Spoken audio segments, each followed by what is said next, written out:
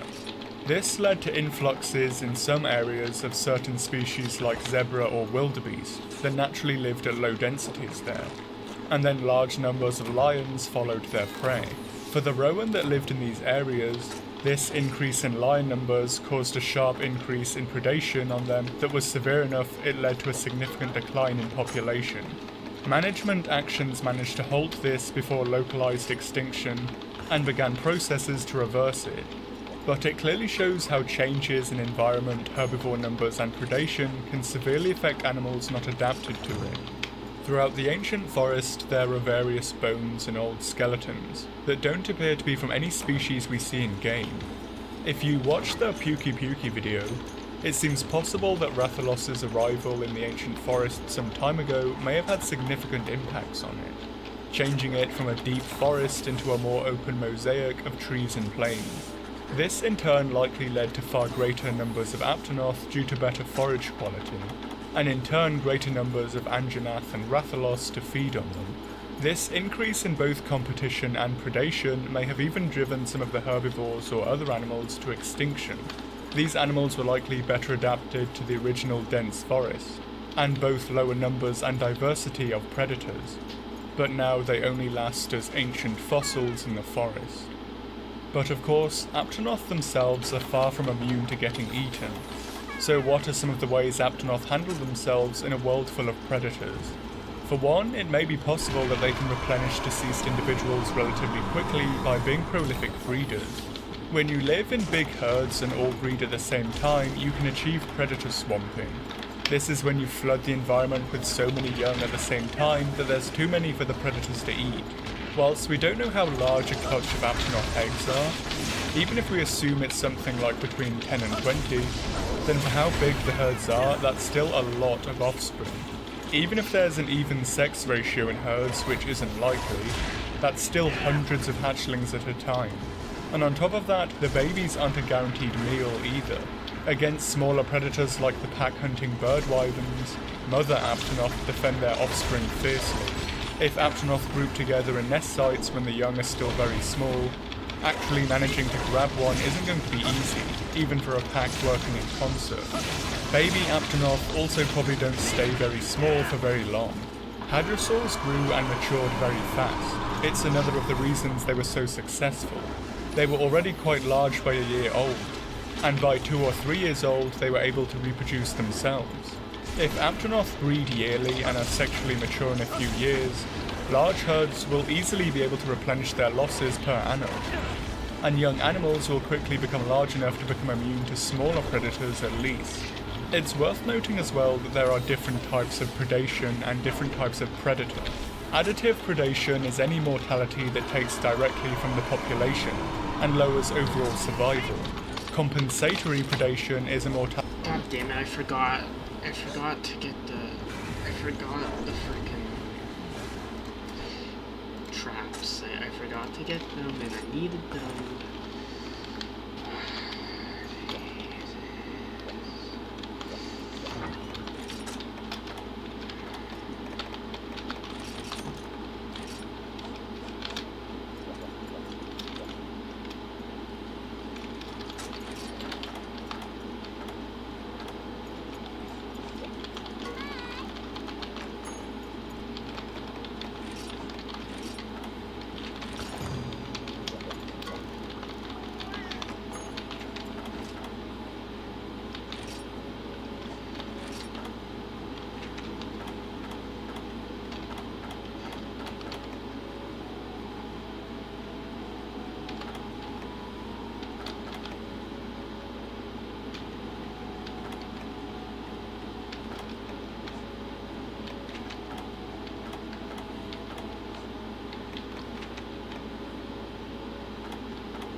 is no anti-poison buff for this.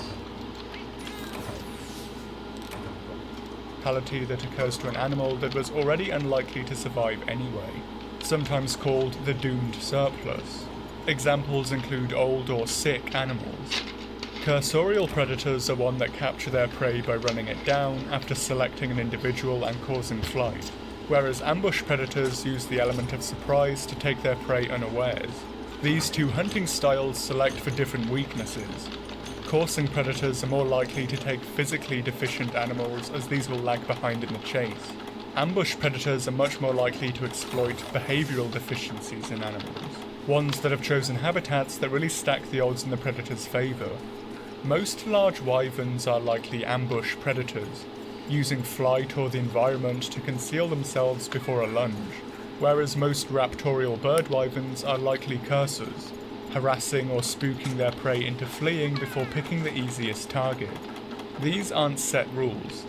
Cursors will still take healthy prey regularly if there aren't easier targets, and stalkers will still take physically deficient animals if the opportunity presents. When we apply all of this to Monster Hunter, the most frequent predation is likely cursorial from the bird wyverns due to how much more common they'll be.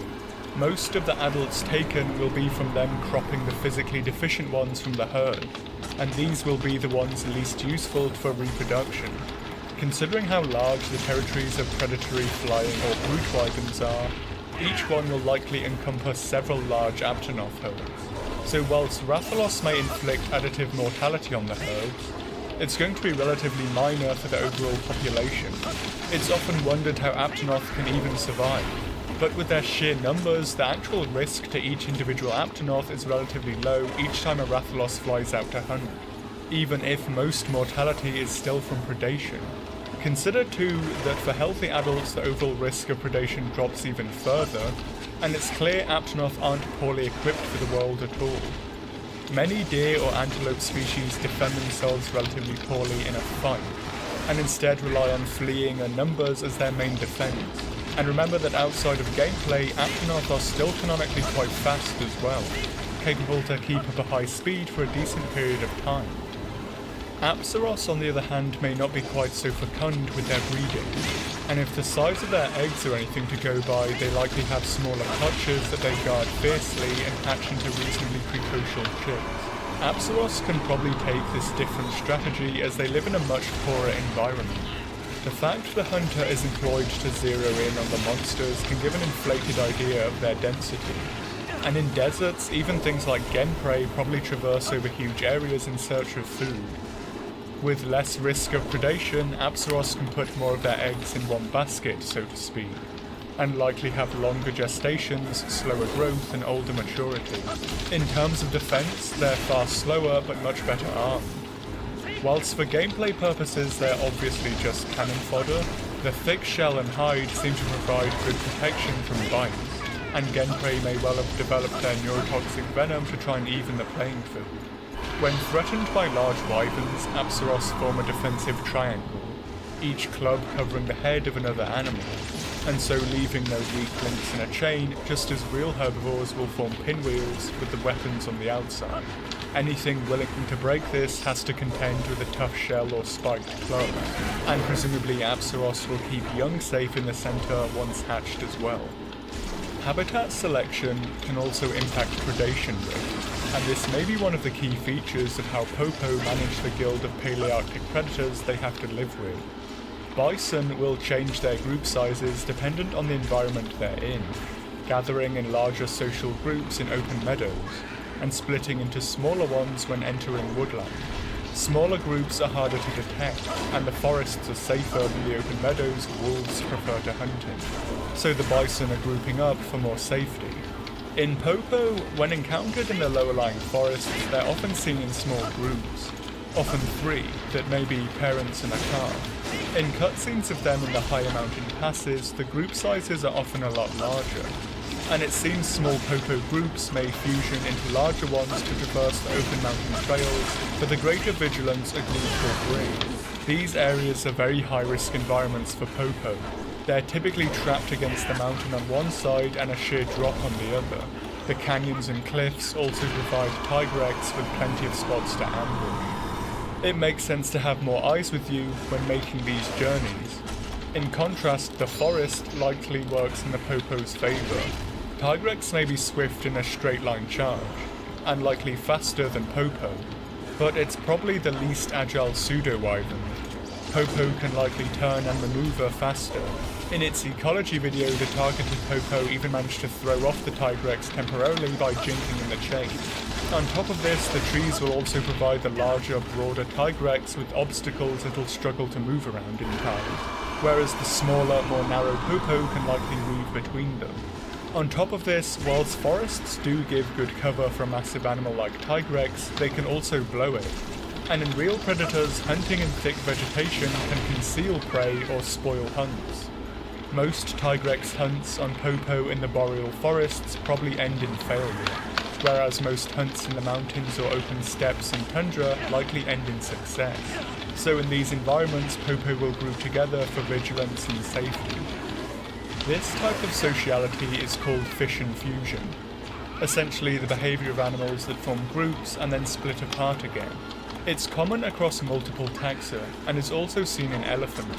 Assorted herds will gather in social arenas to maintain social bonds and exchange information about migration routes or waterholes or other such worthwhile ecological knowledge. Maybe popo do something similar. If related to elephants or Monster Hunter's elephant equivalents, then they have quite odd social systems. From the descriptions of males protecting the young and popo groups often being 2 adults in a car, it seems they may live in small nuclear families. These families may occasionally come together in social arenas, at good grazing spots or on dangerous journeys, so the combined knowledge exchanged helps the greater group. It also has interesting connotations for their relationship with Gammoth. If this is the case, Gammoth calves fostered with popo may not just be fostered with a herd, but rather take to a specific popo family almost like an adoptive family. Gammoth's hatred of tigrex thus may not just be of all tigrex, but especially of individual tigrex that have predated their adoptive family. This also may be why Gammoth are so aggressive to hunters on sight. Considering how often humans hunt popo for food and fur, it's likely humans and hunters themselves occasionally also slay Gammoth's family. But just as some herbivores have plentiful behavioural traits to keep them safe, surprisingly there are a number that can render them equally vulnerable as well. Slagtoth are often described as heavily territorial, to the point where males often won't flee from hunting wyverns. For male herbivores especially, territoriality can hamstring escape from predators. Some antelope species are described as unwilling to leave their territories when pursued by cursorial predators, often getting intercepted and eaten. Similar vulnerability seems present in cervid species in Eurasia, and in many samples of predator-caused mortality, a bias towards males in the adult class isn't uncommon. As well as territorial behaviour, males just may accept the risks in getting to the reward of more nutritious forage. Cape buffalo bulls have a risk of predation that's almost 4 times greater than that of cows, due to the smaller groups and spending more time in thick areas that lions like to hunt in. The reward is that they have equal or better quality food here and have to travel far less to get it, allowing them to make gains in body size or to become dominant in breeding herds for great reproductive success. This also may be one reason Slagtoth are so territorial to begin with. Slagtoth openly wear their health on their sleeve, with the hanging folds of fatty skin being honest indicators of their condition. A male with a good territory full of nutritious forage can advertise his strength for all to see, and likely results in better reproductive success. Fail to reproduce, and for a male animal, you've effectively failed at the whole thing you were alive to try and do. It's so important to them to be worth risking death for. So to give my thoughts on the herbivores, there's not really much you can say in regards to fight or gear. Although who can deny the usefulness of medium and large monster bones? In terms of design and whatnot, they're all pretty good, and it's surprising how iconic they can feel for just what are modified dinosaurs a lot of the time. I think my favourite is probably the popo. They're just very cute and yet very Monster Hunter at the same time. Despite all the points I made supporting the relatively low herbivore diversity, I do hope their guild will be fleshed out in the future games, especially with new areas and maybe some larger ones like Laranoth for the more massive carnivores. Endemic life and small monsters can be very important for making the game world feel more alive. Similarly, the relationships between predators and prey would be great to build on, with more, better and more variable animations and different responses to different predators. Probably a lot to ask, but a man can dream. And to you, thanks for watching. There was a lot of great discussion from Goss's video last week. In terms of possible usage of the Ice Blades, quite a few of you, including Zezix, Marbled Frog and Regular Brook Studios, suggested they may be important for food processing. Considering Goss's very reduced cheek teeth, which is where most mammals process the hard food outside of rodents, this does fit quite nicely. In the frozen winter, they'll need to utilise as much food on the carcass as possible, including bone, and can use the ice weapons to help completely dismember frozen carcasses killed by winter, or other animals found opportunistically too. In the warmer summer months, this becomes less important as there's a much greater prey availability and carcasses won't freeze, so Goss wouldn't be impeded by not being able to make its ice blades in the warmer weather. It's also quite interesting as some of the first stone tools our ancestors ever created were also to help butcher carcasses. Goss may be even approaching the Stone Age, or I guess in his case it's still rising. Who knows, give them a million years or so and they may have become some All Tomorrow's Monster Hunter crossover of the Bone Crushers and Goss Harag. Another use suggested by a few of you was intra-specific combat between the Goss Harag themselves, especially between males competing for females. This was one idea I also had, but I was a little hesitant to commit to it without any knowledge of sexual dimorphism in them. But it's still not a bad idea. Carrying a giant ice blade on your arm is a good indicator of fitness in a frigid environment, and it could also be used between both genders in general disputes over resources, allowing fighting that indicates a clear winner but without killing your opponent that could potentially be a viable mate later in the season. Freaky Owl also suggested self-anointing with ice may be a way to kill off parasites nestled in the warm fur of Goss Harag, much like how severe mange infections can often die off in the cold of winter. Regarding hibernation, one thing quite a few of you suggested was the possibility that it could render Goss quite vulnerable to predation by a lot of the Frost Island wyverns. This is reflected in real-world bears, who can often be taken by other bears, wolves or tigers in torpor, but it doesn't seem to be severe enough to have much of an evolutionary prompt for them to change things, although it could well be a contributing factor.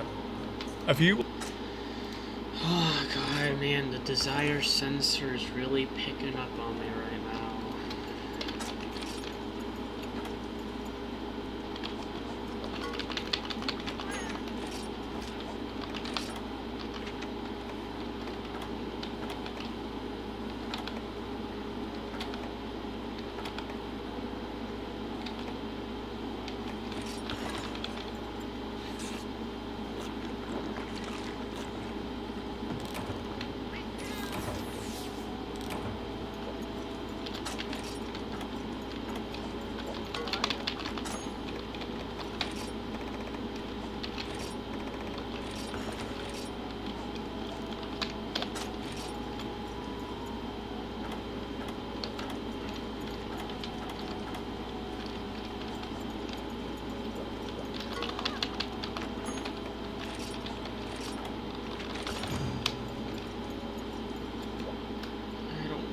Fight this fan. It's so goddamn annoying. I hate its goddamn poison. I hate it so much. I hate having to go out in the fight for like 5 seconds so I can heal myself. Every 5 seconds when it decides to take a dump.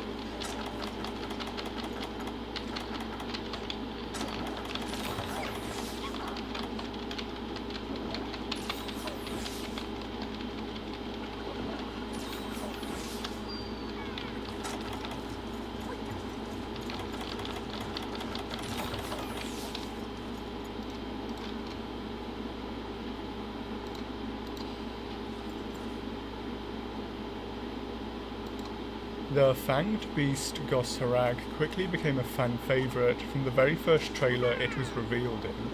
Based off the Japanese Namahage and armoured with icy blades, but still bestial and bear-like.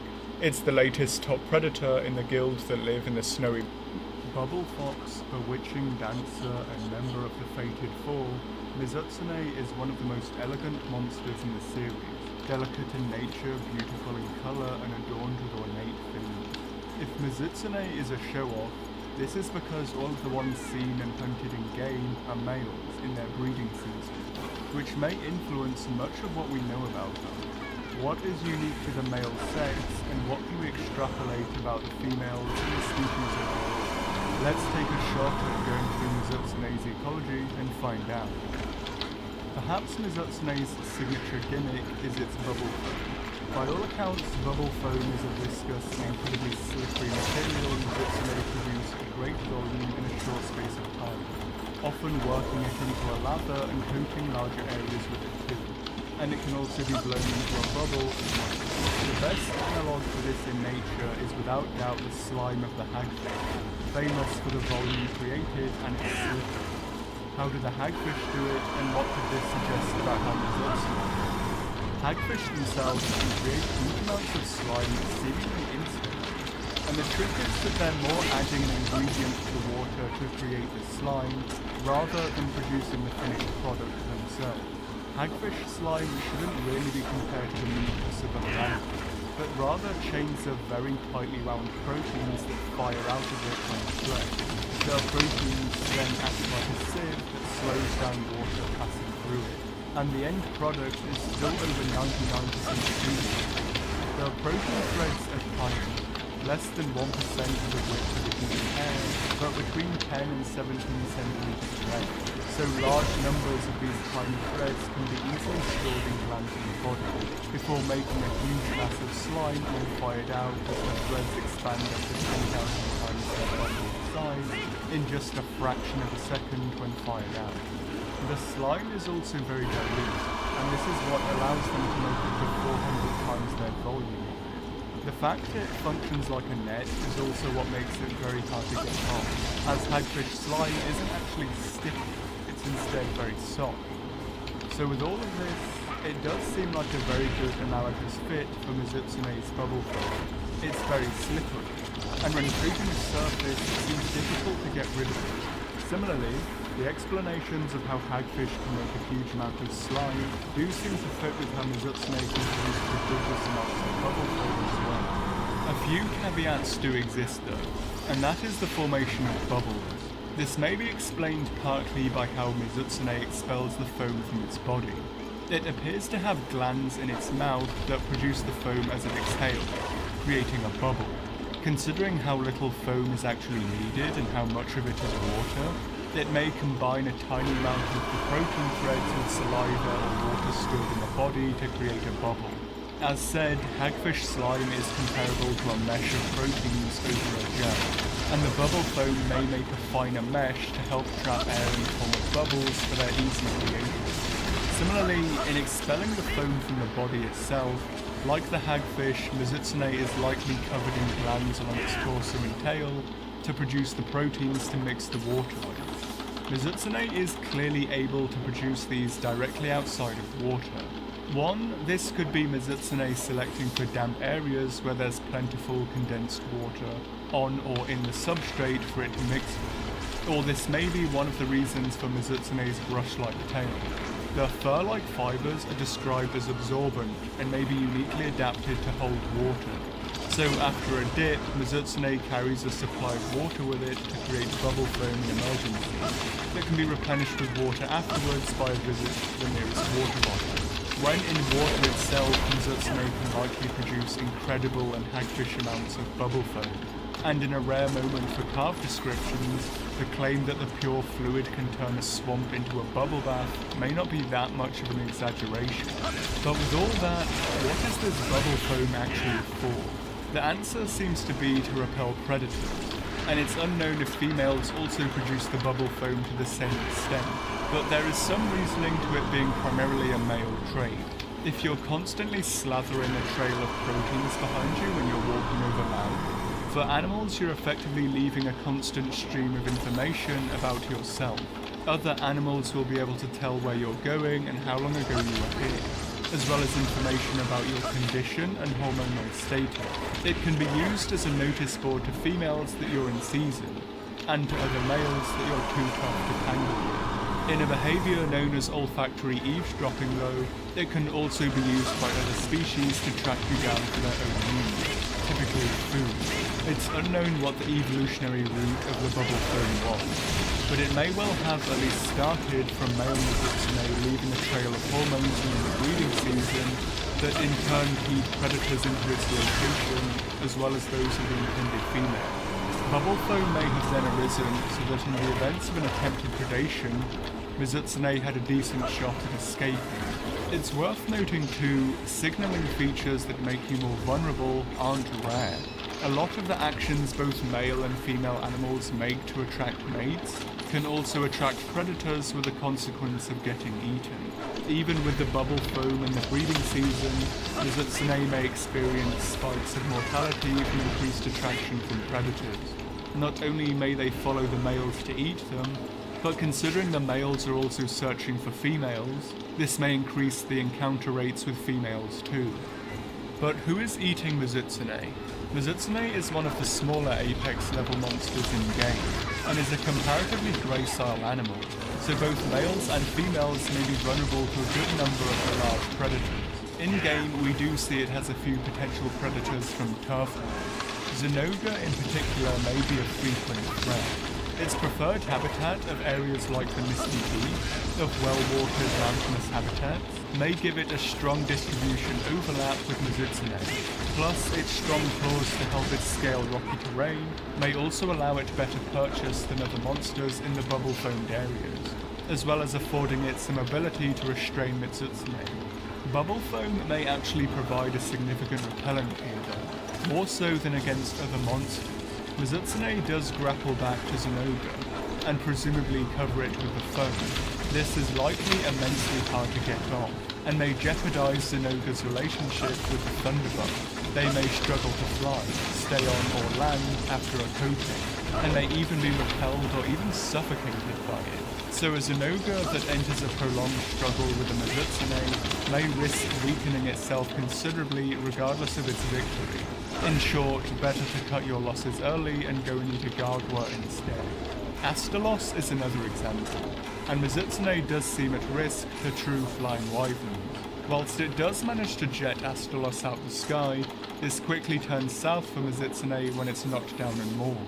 The wetland habitats Mizutsune prefers aren't as abundant in volant predatory wyverns as some others, and with bubble foam presumably not coating its back as well, Mizutsune may well be somewhat more vulnerable to aerial attacks than others.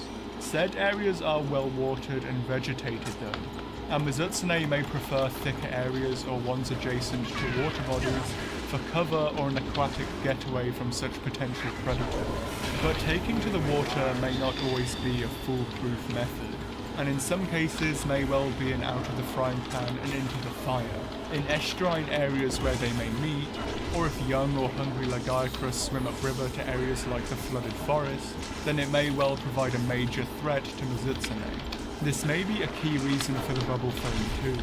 As said, hagfish slime is a good anti-predator mechanism, but it's primarily for gill-using predators, as the thick slime clogs their openings. Against other animals it's not as effective, and hagfish can still fall prey to them, so for more typical predators you'd likely need a different function. This may be why Mizutsune's bubble foam is so slippery.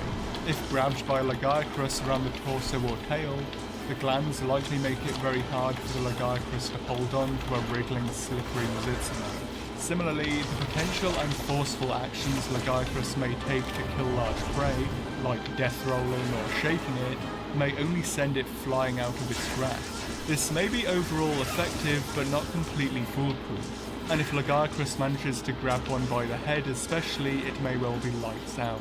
Mizutsune's habitats of mountain and forest streams may well also put it in the same areas as another large leviathan, Almudron. The two may not necessarily compete, as Mizutsune seems to be primarily a piscivore with some flexibility, whereas Almudron is more likely a generalist and much more willing to take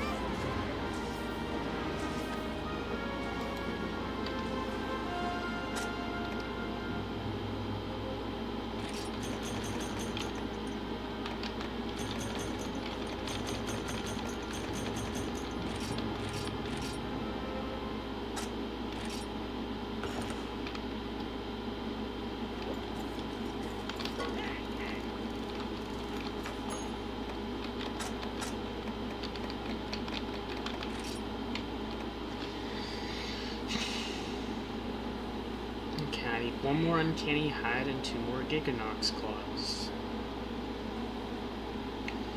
Holy shit. Holy shit. I just wish this shit would be over with.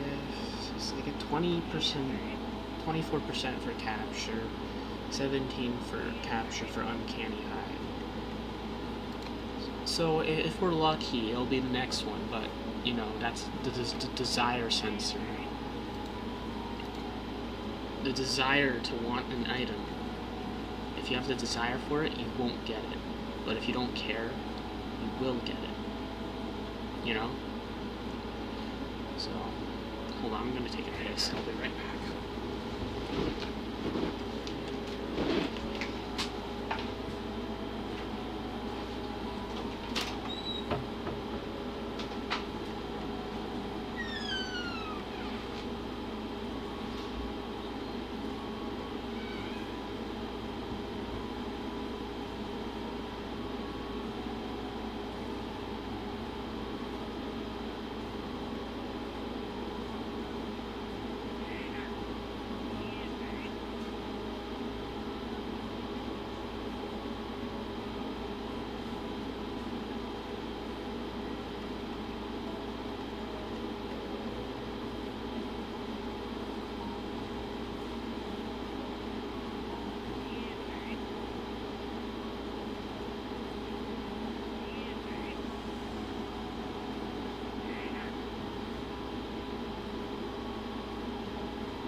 Yeah, I'm really feeling it, or not feeling. Wait, what do you mean?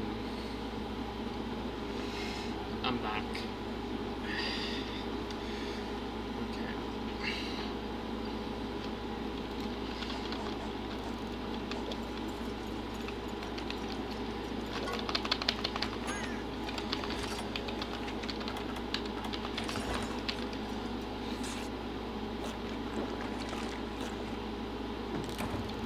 Wait, what time is it for you in your country, by the way?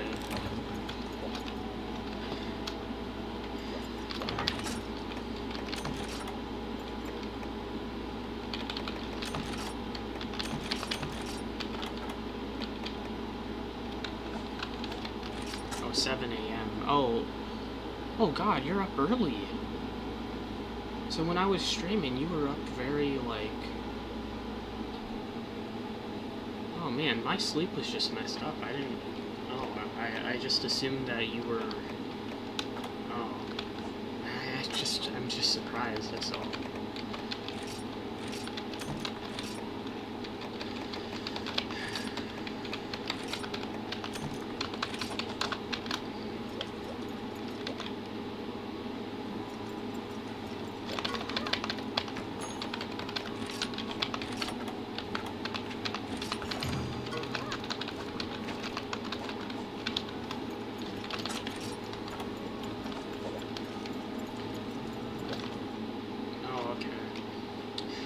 I mean, I'm about to fix mine. I woke up pretty early, but honestly, I'd rather wake up early than wake up late, you know? Because even if I fall asleep near like 8 p.m., that's still better than just, you know...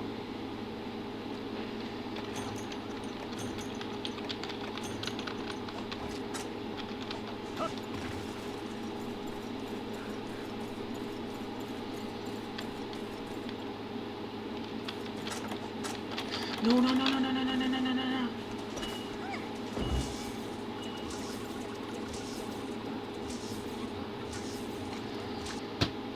Hold on, I gotta restart it. Because I don't want to lose the items, so... Oh, wait. There we go. restart the stream. God damn it. Oh, that is so annoying.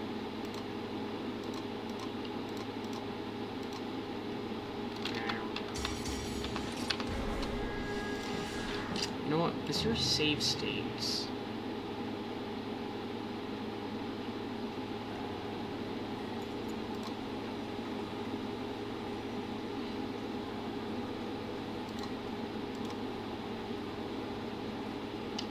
I'm gonna do some research here. Simu save states. Oh god, it doesn't even have a save state feature.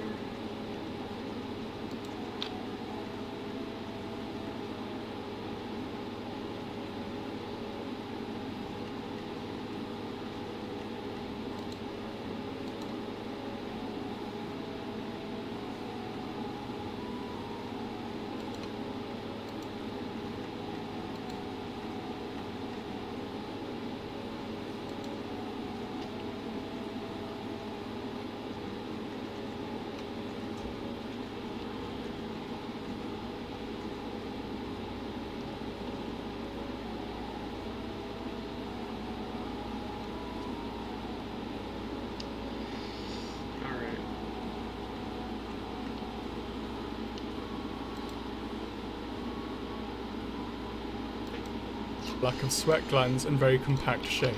The Blosswyverns may have some relief, as they're quite long animals which increases surface area, and they're also shown to pant and salivate profusely too. Some monobloss are also white, and this is likely a mutation that causes a lack of pigment as their horns are also white. Pale colours don't absorb as much heat, and so this mutation may remain in the population as it may even be a selective advantage to monobloss out in the midday sun, even if just a small one. Their major downside is that they're considerably more massive than elephants, with something like 25 tons being a conservative minimum for such a massive wyvern, compared to just 6 tons for a bull elephant. This may be why Blosswyverns never actually lost their wings. Whilst useless for flying or digging, they still function as important radiators to shed heat from. In physiology, such things are called thermal windows, like an elephant's is. But even with these adaptations, it's likely continuous strenuous exercise in the heat of the day could prove fatal to a Blosswyvern. This may actually be why the guild encourages daytime hunts of such wyverns. The constant strenuous harassment from the hunters' attacks could considerably shorten a fight with the heat stress, and this may also be why the Blosswyverns flee. Not because they become scared, but because they're so heat exhausted they need to find a spot to cool down. With no choice but to be active in the hot daytime temperatures, this may well be the reason of why Blosswyverns became diggers, to still move but in a way that allows them to escape the baking desert sun. The large cavern in the Wildspire Waste apparently isn't natural but is dug by Diablos. Over generations, Diablos may have carved huge tunnel networks in the desert soil, between sleeping caverns, vegetation patches, mineral lakes and water holes. The act of actually burrowing as constant movement would be quite energetically expensive, and it's likely mainly used for softer sands and also short-term ventures, like to pursue mates or competitors or to find new cactus patches. Both Blosswyverns likely use their horn to break up rocks or dense soil in front of them, and then pushing themselves through it mainly with their forelimbs. Whilst on the surface, Blosswyverns are primarily bipeds, when underground I'd imagine them being mainly quadrupedal, with the bulk of their forward movement being the wyvern pulling itself forward with its forelimbs, the hind limbs being mainly used for stabilisation and compacting removed soil into the tunnel floor. This brings us to aspects of the Blosswyvern morphology. One thing I find quite noticeable is the shoulder hump present in both, likely caused by enlarged thoracic vertebrae. While some of this is raised shell, there's still a very definite hump here that puts me in mind of another large herbivore, that symbol of the American wilderness, the bison. In both animals, this hump likely serves a similar role, in that it's the muscle connection point on the vertebral spines for several key anatomical features. First is the nuchal ligament, the tendon that connects your skull to your spine and is the one responsible for holding your head up. Both Blosswyverns have enormous skulls, with no fenestrae to lighten the load. Diablos has enormous horns, Monoblos has a large frill of solid bone. The neck support muscles in these two wyverns have to be enormous to support such giant structures, and it's no surprise the connection point is enlarged in the two for the load. It's also an important connection point for a lattice of muscles connecting the scapula and forelimb that allow for the main source of power and length in the strokes the forelimbs would make. For an animal having to burrow and push itself through dirt, a huge connection point for huge muscles would be needed here, as well as for allowing for a longer stroke for the limb for more efficient movements too. All in all, this adds up to a very powerful animal, just as bison. It's worth noting the Bloss wyverns can charge at full speed and then dead stop into a solid object with enough force to puncture solid rock. When you weigh well over 20 tons, the strength and resilience needed to not have your skull and neck completely crumple under this impact is immense, as is the force needed for them to launch themselves completely out of the ground using primarily just their forelegs. Diablos also provides one of the most, if not one of the most impressive feats of strength in the series in absolute terms when it quite literally lifts an adult Glavenus and flings it over its shoulder. In comparison, a larger Deviljho attempting to lift a smaller Diablos fails in the middle of the lift. Deviljho doesn't actually slam dunk Diablos, its hind legs give out. The strength necessary for Diablos to successfully perform such a lift and then have the additional strength to throw another monster of that size is insane. Obviously the Bloss wyverns don't just fight other monsters with this strength and weaponry, they also fight each other. But with radically different horns, how does the shape of their conflict differ as well? Again, perhaps the most reasonable analogue for Diablos fights is bison. There was one recent paper that sorted the ungulates into different types of fighters, but Diablos is much more like the wild cattle of today, in that their fights are primarily charges and pushing contests to display physical strength.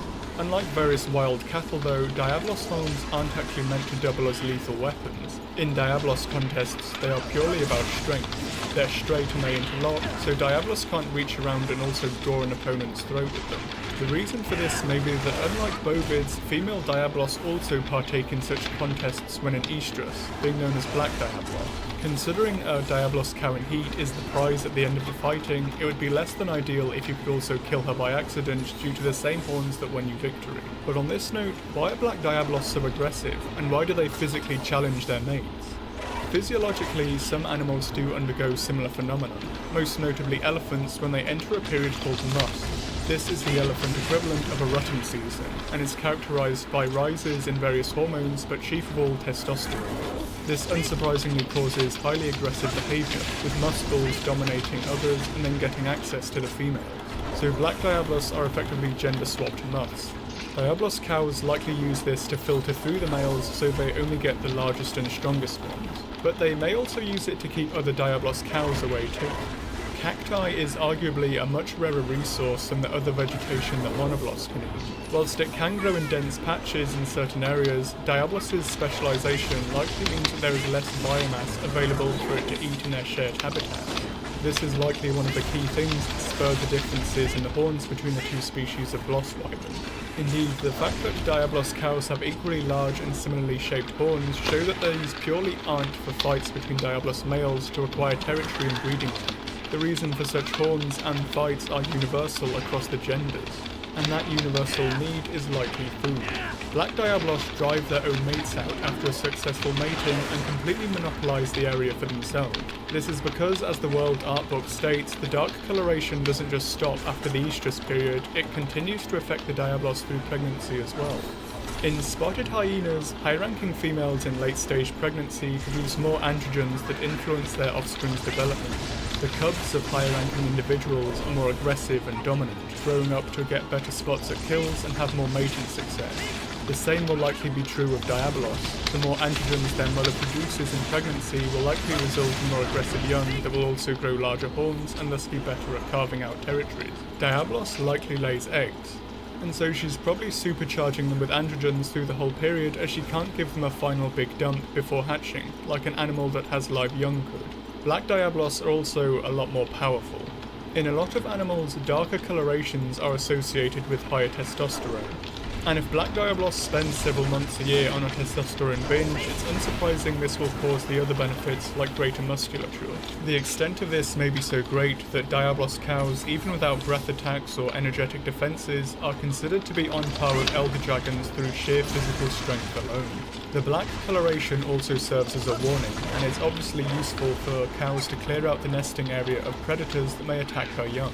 A black Diablos is also one of the few animals a Deviljho is generally frightened of, and any predator that doesn't retreat is given a zero-tolerance policy on the continuation of its life. So what about Monoblos? Monoblos' array of horns may be impressive, but it's clearly not for fights between its own kind. The horns can't really interlock. Rather, Monoblos likely uses its headgear for display. This has been suggested for ceratopsian dinosaurs without brow horns that can interlock, but they are instead used to signal health and strength of the individual to preclude a costly and dangerous fight. This may also be why Monoblos has such a pronounced back crest too. It further exaggerates its profile and makes it look more intimidating. In a lot of modern mammals we see similar things, lateral displays where ungulates will engage in parallel marches to show off their body size to try and repel a competitor without a fight. But with the main signal of strength being in their front, Monoblos may rather have a head-on display, with two males bobbing and bowing to one another to show off their horns and frill with the lesser male backing down. If he doesn't, however, then it may be to the death. Fossils from ceratopsians also suggest that without brow horns to interlock, they attacked each other's bodies instead. And with modern ungulates, tests of strength can often elevate to fights to the death. In two Monoblos bulls that don't back down, they may well engage in a death match, using their horns to try and inflict a lethal strike on their opponent's throat or chest. The other primary reason may be to repel potential predators. Monoblos' broader and less specialised diet likely means they don't have to engage in muths or the frequent shoving contests due to the fact there's a lot more for them to eat overall. This likely frees up the headgear to be used to repel attackers, as if Monoblos lives in areas with more woody plants like arid savannas, as well as true deserts. This may result in more frequent interaction with predators in such environments. There are indeed fossil records of Triceratops using its horns and frill to fight off Tyrannosaurus, and it's pretty obvious a Monoblos' horn can do some real damage. The spiked frill also protects the Monoblos' neck, so Glavenus wouldn't be able to replicate its grab it manages on Diablos in their turf war, nor would Deviljho be efficiently able to get a proper hold on Monoblos' horn.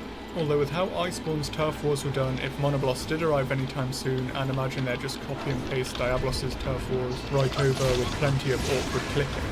Monoblos' upwards facing horn may also generate a more powerful upward strike, better using the nuchal ligament and neck muscles over Diablos, who has to snake its neck back for a weaker jab in close quarters. To review Bloss Wyvern's overall interactions with predators, it's fair to say that they're hostile.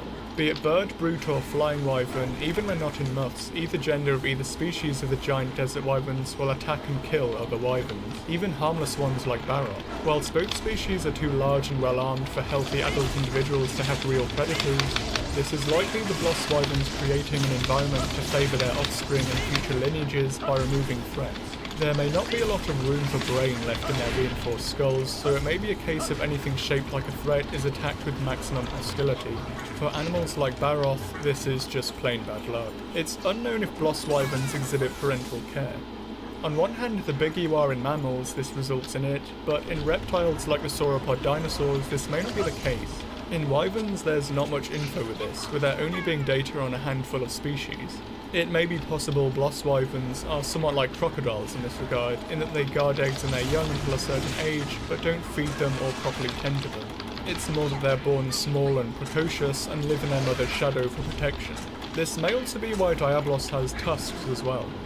Considering they don't seem to play any real role in their adult life, Diablos chicks without their adult horns may eat things like roots and tubers in the desert soil and use their tusks to help them root them out. Only when they leave their mother do they progress to cacti. Or maybe they're like little turtles, and as soon as they're born they're on their own. But this seems unlikely. Ceratopsian dinosaurs weren't hatched fully formed, and it's hard to imagine Bloss wyverns hatching as perfect adult replicas. Even with their parents creating predator-reduced areas, hatchlings could be small enough to fall prey to just about anything. Hopefully we may get more info on this and general wyvern ecology as the series progresses. There is no doubt that their huge food demands and enormous tunnel systems, the Bloss wyverns have noticeable impacts on the environments they live in. Through changing the physical properties of the soil, they change how water filtrates through it, what plants may live there, and the nutrients in the direct area. Their creation of caverns and tunnels also creates unique habitats with their own microclimates that host or support a diverse array of large and small animals. This is what we've already found out from a burrowing animal like an aardvark. So the scale Diablos and Monoblos would also do it on would increase impacts 100-fold. The Bloss Wyverns directly create the unique deserts of the known world of Monster Hunter. There's also the impact on vegetation. Modern giant mammals produce huge amounts of dung with huge amounts of seeds in them, and the Bloss Wyverns are likely vital for numerous desert plants for their seed dispersal. Through browsing trees, Monobloss also likely changes the composition of that tree. It creates and removes habitat. In elephants in our own world, this can be a serious conservation problem when we fence animals into limited areas. But prior to this, habitats almost performed like a Mexican wave. By destroying trees, an animal opens an area that changes the vegetation structure there. Animals dependent on trees move out, those dependent on scrub or open habitats move in. But dead trees are also a habitat in themselves, hosting a community of invertebrates that in turn can host potentially several generations of insectivores depending on the scale of the tree. Think the rotten vale, but writ small. Once the animal has moved on, regeneration occurs, but before it's complete, unique animals live in that transient habitat.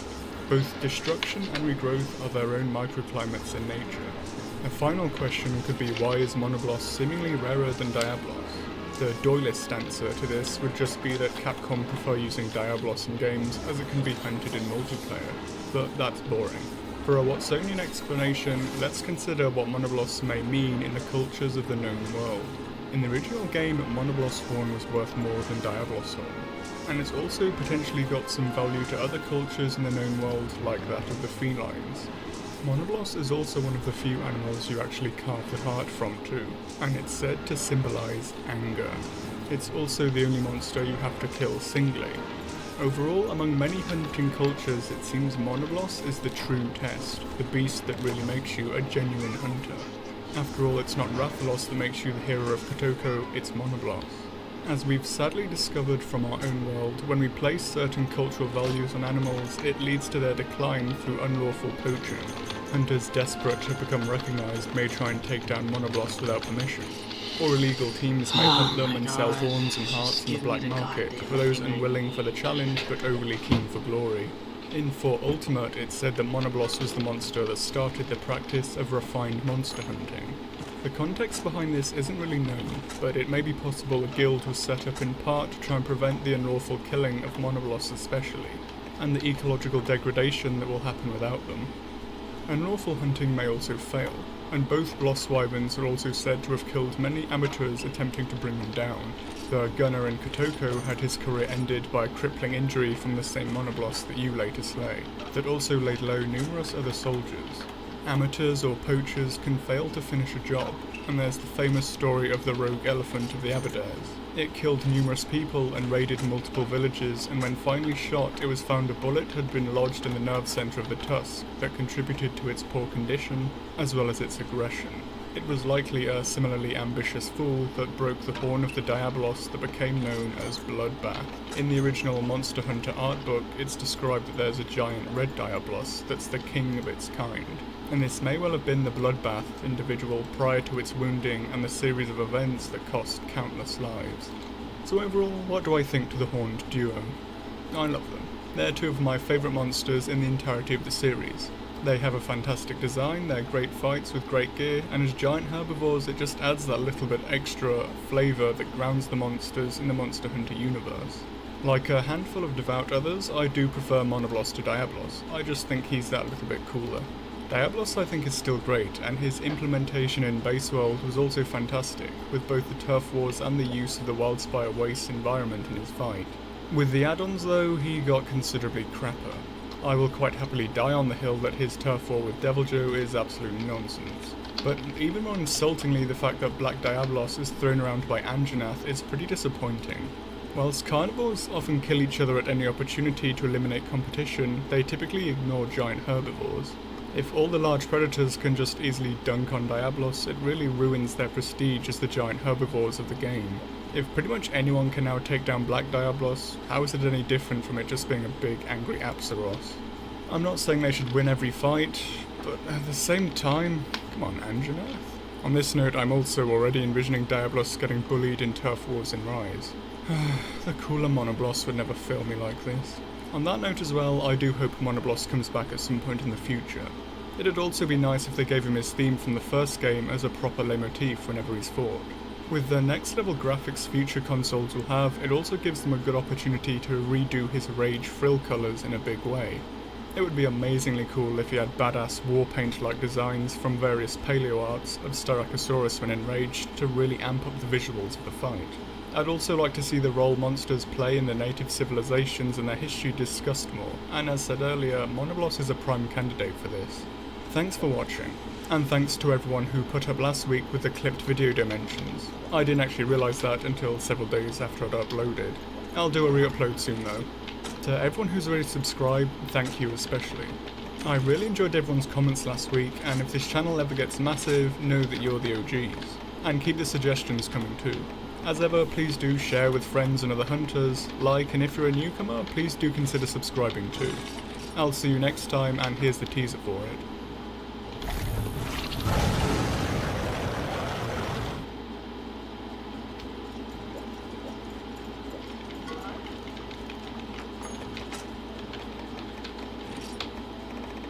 Savage of the ancient forest, demon of Astera, and a fierce wall for many new players, Anjanath is one of the most memorable newcomers in Monster Hunter World.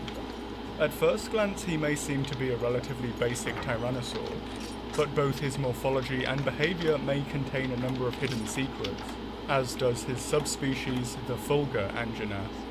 So as ever, let's dive into a mix of fact and fiction to find out more. To start off, one thing that may tell us a lot about Anjanath's origins and affect much of its physiology is the coat of feathers. As you'd expect, these play some role in temperature regulation, and it's suggested Anjanath chicks may have a much more extensive coat of them to stay warm. However, it's very questionable if Anjanath actually needs feathers. The regular species lives in warm environments like tropical forests and deserts. And whilst deserts can get cold at night, it's unlikely even then Anjanath may need insulation. Anjanath may not be that large by monster standards, but it's still larger than the largest of the theropod dinosaurs from our own world. And when you're big, you don't really need a lot of insulation. Your thermal neutral zone is the range of temperatures at which your basal metabolic rate is enough to keep you warm with minimal changes. If you start shivering or feel the need to put on an extra layer, you're too cold, and thus have left this zone. You're now in the lower critical temperature. If you're sweating a lot and need to take off a layer, you're too hot, and thus have left this zone. You're now in the upper critical temperature. Your size will affect this greatly, with small animals having a very narrow thermal neutral zone, and large animals having a much broader one with a much greater tolerance of lower temperatures. Even animals like cows are relatively comfortable in below freezing temperatures. It shouldn't come as much of a surprise then that massive animals can take even greater cold, and quickly overheat in warm temperatures. Models from using elephants show that even a few hours of exercise in warm conditions could lead to organ failure from overheating. And when we lump insulation on top of this, it makes a massive difference. It lets medium and large animals withstand great dips in ambient temperature, whilst also making them more vulnerable to warm ones. So when we apply all of this to Anjanath, it's a wonder he doesn't already look more like a roast chicken. So what adaptations does Anjanath have for beating the heat? This could be one of the many uses for his extendable sinuses. Ostriches and some other ratites that live in seasonally very hot areas can undergo selective brain cooling, using the blood cooled by the respiratory tract to circulate around the brain and keep it cooler than the external temperature. In mammals, this is done via venous blood from the cavernous sinus used to cool the brain, with the evaporative surface of the respiratory tract helping cool the blood. In birds, it's somewhat different, but it still relies on an analogous process of evaporative surfaces being used to cool blood. And so Anjanath's giant sinus may allow for venous blood to be cooled in the extendable areas of the upper respiratory tract, and then circulate around the brain to prevent overheating. On top of this, there is also Anjanath's cells. These will function excellently as thermal windows, areas of the body that are made to shed heat. They're confirmed to be heavily vascularized with an extensive network of capillaries.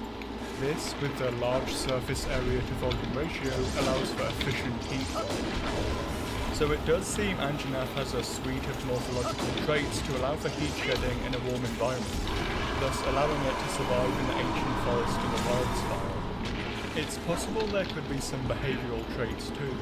As well as staying hydrated and resting in shaded areas, it's possible Anjanath could be partially nocturnal.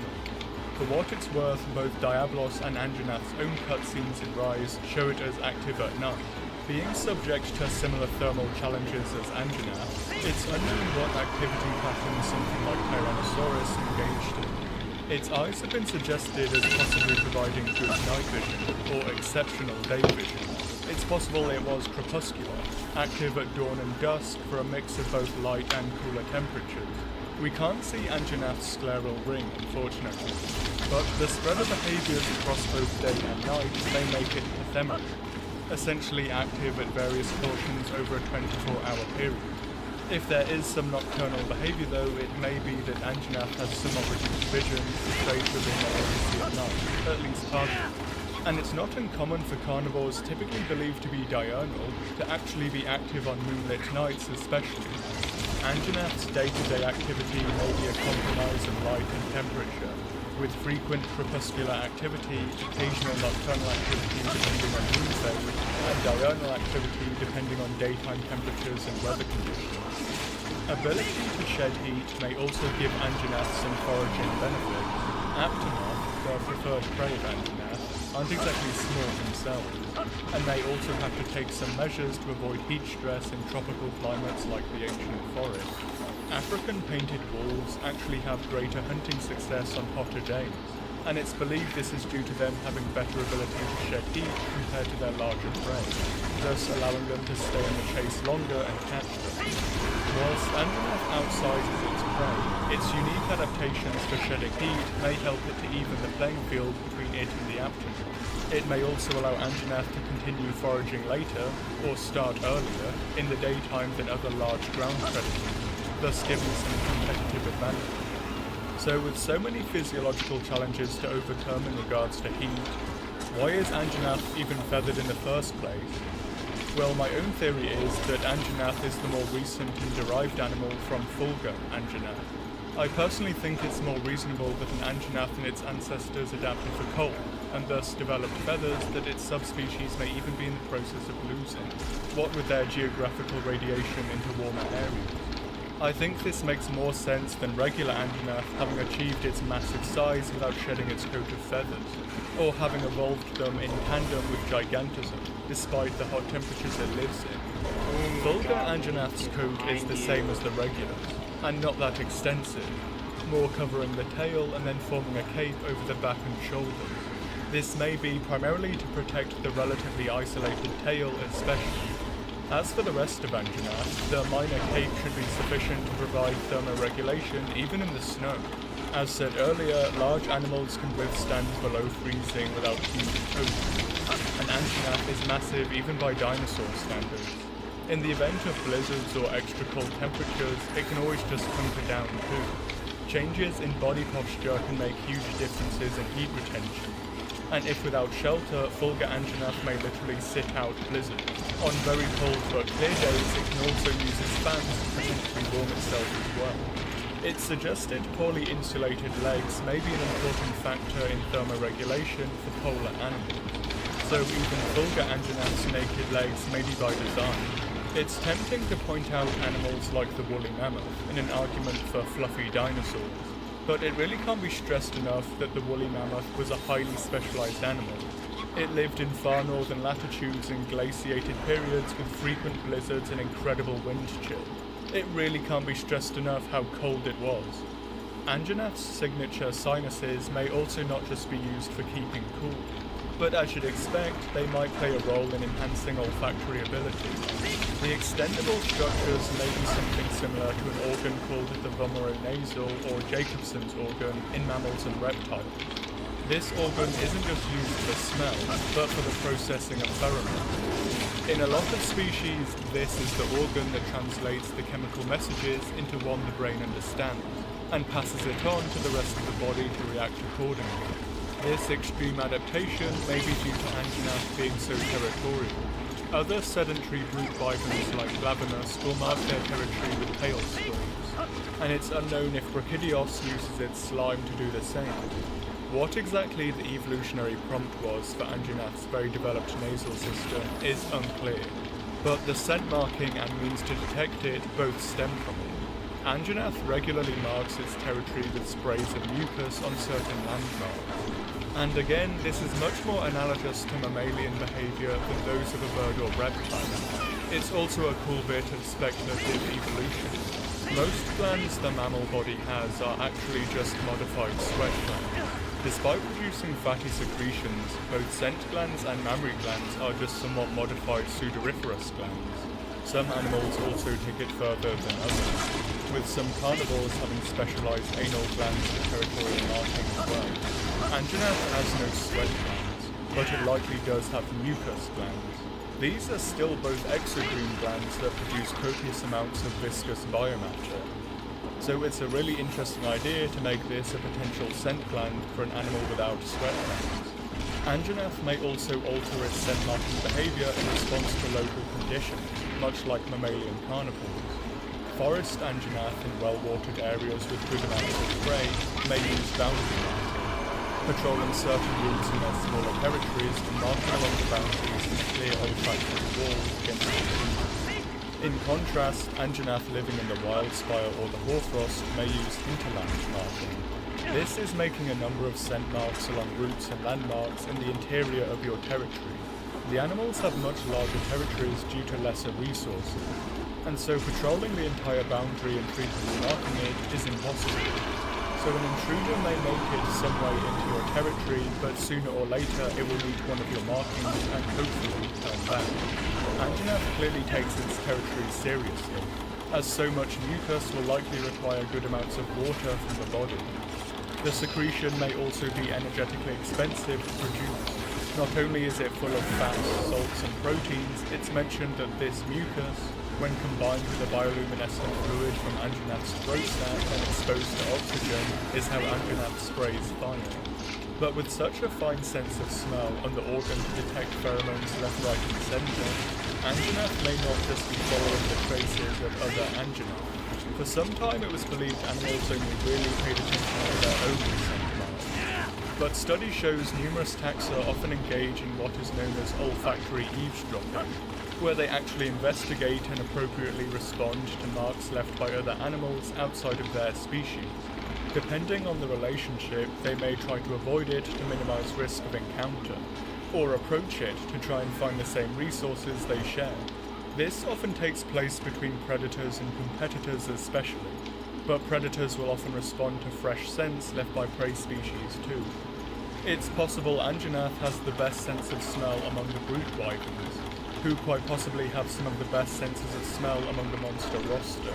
So Anjanath may be a real contender for the title of best sense of smell of any monster. With his olfactory apparatus, Anjanath can likely detect Toby Kadachi's rubs, Rathalos' scrapes, Greychagris's bile, Pukey's poison, and the herds of Athanor, and how long since the sign was made. At any time, an Anjanath busy patrolling its territory likely walks around with a complete map of its home range and the likely positions of competitors and prey within it.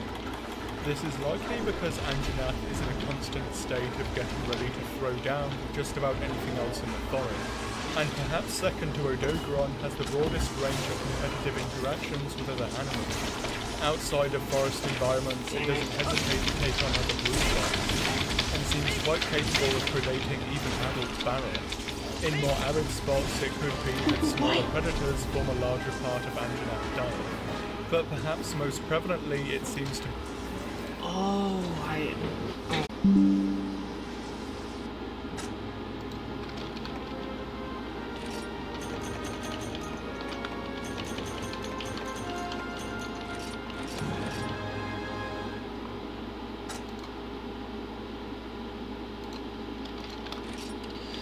Well, now we just need the freaking claws, which we've gotten 0 of in the past 2 goddamn painful hours of fighting this thing.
Okay, now...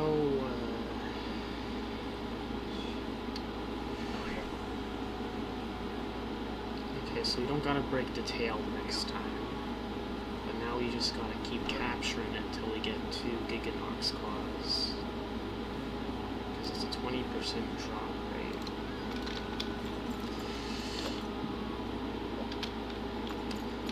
Honestly, I think I could have just hunted an actor. You know, because this was supposed to be the faster way, but if, you know, it said I needed 1 tail. You know, I could have just did that, and I wouldn't spend the last 20 hours hunting this monster I hate fighting. But, you know, sunk cost fallacy, we've gone too far to stop now. So... Jesus Christ, I need to make more tracks. I have everything in it.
Be a major threat to Great Jagras. The resident Anjanath that lived around Astera before being slain by the Sapphire Star killed at least 2 Great Jagras and may well have slain more if their turf war is anything to go by. For a large animal like Great Jagras, this is a pretty rapid turnover rate for their population, and much like the case with drones and greats, is due to Great Jagras punching above its weight in terms of its diet choices. By eating the same prey as Anjanath instead of shepherd hares and birds like the female Jagras, it becomes a competitor for the same resources, and so seems to face heavy mortality for it. Considering Anjanath does seem intent on eating Great Jagras after killing them, this is a case of both superpredation and intraguild predation. Superpredation is killing another predator and consuming them afterwards. Intraguild predation is killing someone using the same resources as you, and not necessarily for food either. If an Anjanath killed a Pukey to take over its nest, that's still an example of intraguild predation. If Anjanath fatally mauled and ate Toby Kadachi, this is just superpredation, as Toby is another predator but not a strong competitor, likely being a smaller prey specialist unlike Anjanath. Really, the relationship between Toby and Anjanath is likely testament to Anjanath's great belligerence and willingness to try and predate just about anything once. This means Toby's own scent marking comes at an important cost, and whilst Toby remains one of the most poorly known monsters in the ancient forest, it seems the importance of signal communication with its own kind outweighs the risk of Anjanath attack. Toby may combat this risk by possessing sufficient anti-predator mechanisms to limit its own mortality, as well as habitat and time usage. There's no doubt risk of Anjanath attack may be an important factor shaping Toby's ecology to allow for its own communication. Anjanath doesn't have it all its own way though, and remains subordinate to Rathalos. Whilst Anjanath itself can use aggression, size and weaponry to minimise predation, whenever Anjanath gets mauled and displaced by Rathalos, this is an example of interspecific competition. Whilst overall it's fairly safe to say there is no love loss between the two species, Rathalos on the whole may provide a net benefit for Anjanath. As said in Pukey's video, Rathalos may have had noticeable impacts on the ancient forest with his arrival, turning it into a more open mosaic of habitats over purely just dense rainforest. And this is likely the habitat Anjanath thrives in, one identical to Rathalos's preferred habitat too. The more open areas allow for better grazing to allow for greater numbers of Aptonoth, their primary prey. And as a large monster with little arboreal ability, a more open forest will be easier for Anjanath to traverse. But it still retains cooler, shaded microhabitats which will allow Anjanath to stay cool in the heat of the day. Reasonable amounts of good cover may well be a key component for Anjanath's habitat requirements. We don't know what Rathalos's prey handling is like, but it seems outside of the nesting period it may just feed on animals straight after killing them and then abandon the kill, similar to some birds of prey. Rathalos may not only create habitat conditions that favour their shared prey with Anjanath, but also leave large amounts of food lying around that would be a benefit too. It's not unheard of for a colonising predator's presence to benefit its hostile competitors.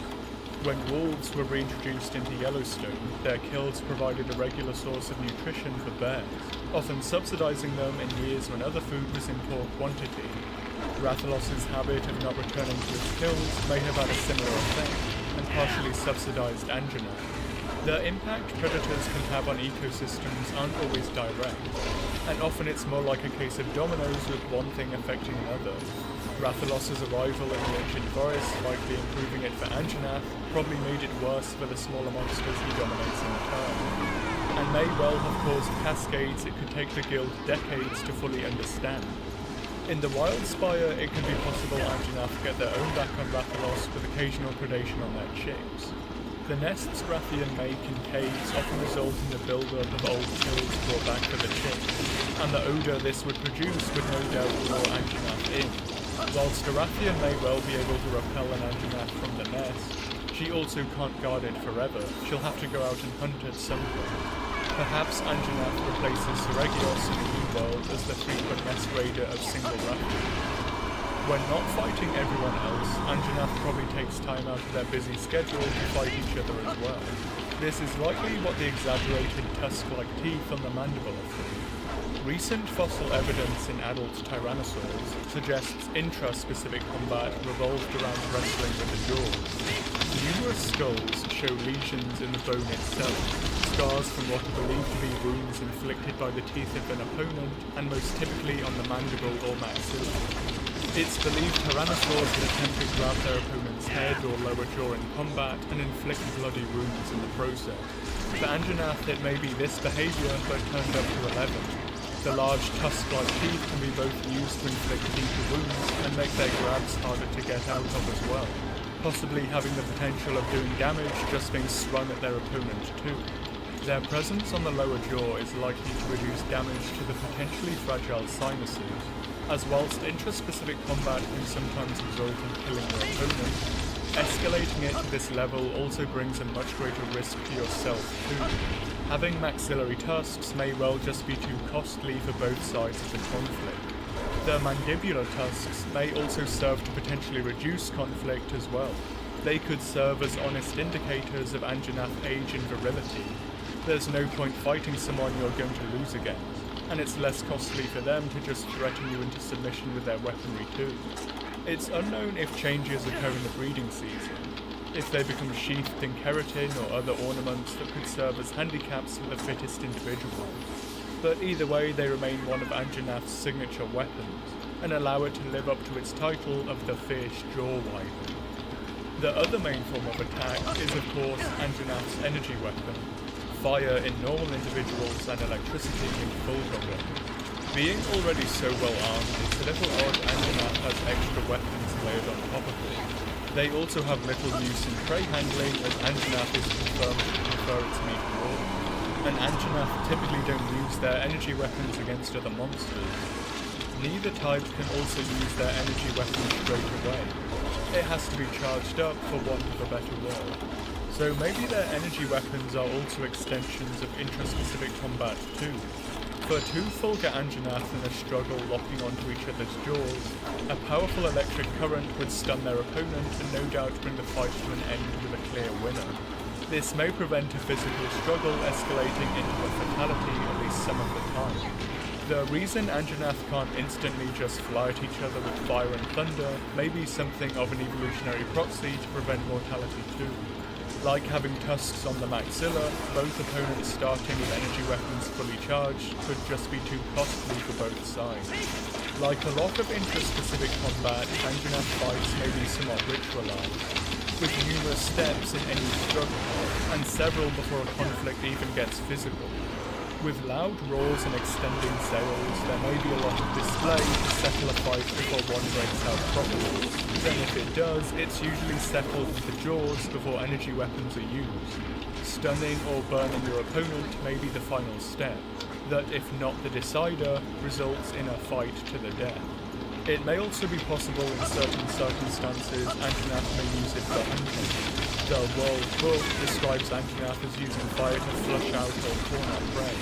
For large resilient prey, it may be possible that Anjanath can also become sufficiently charged to use their energy weapons to finish the hunt. Fulgur especially may use it to contract and paralyze muscles when dealing with tough prey, ones layered in thick fat, fur and hide, effectively crippling its opponent for an easy kill. Banbarode may warrant such tactics, and possibly Gammoth cards if the two were ever sympathetic in past eras of the world of Monster Hunter.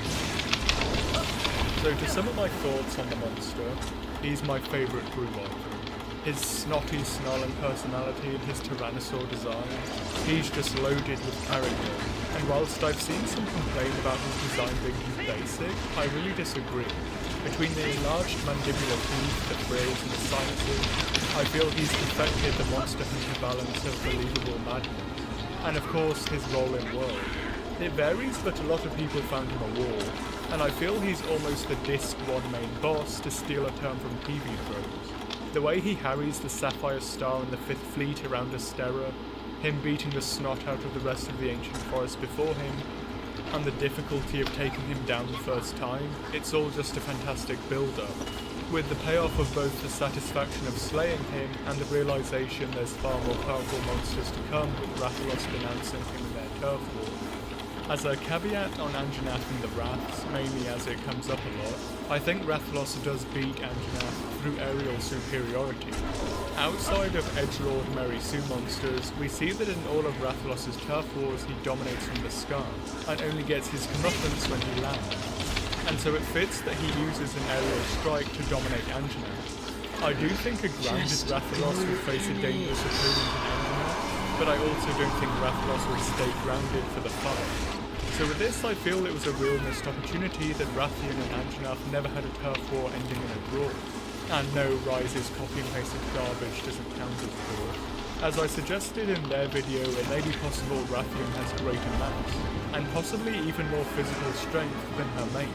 But it's Rathian's unwillingness to fly that limits her in combat and how dangerous she is. To answer whether or not I think Anjanath should be an Apex or not, I think it's just a meaningless video game term, but also a very woolly one in ecology too, that more belongs on high school food chain posters. I really prefer the term top-order carnivore or predator to find here.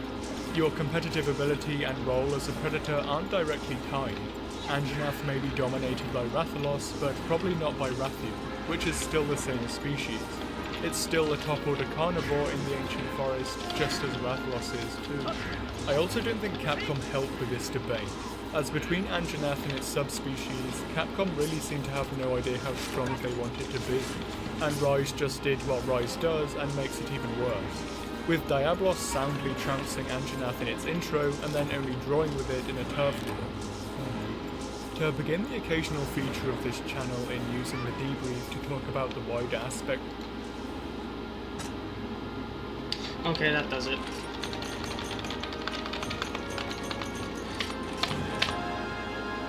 We are not fighting that again. I'm just gonna go cut off the tail of the thing again. I don't care. I'm so mad. There's no point. There is no point. I just wasted all that time.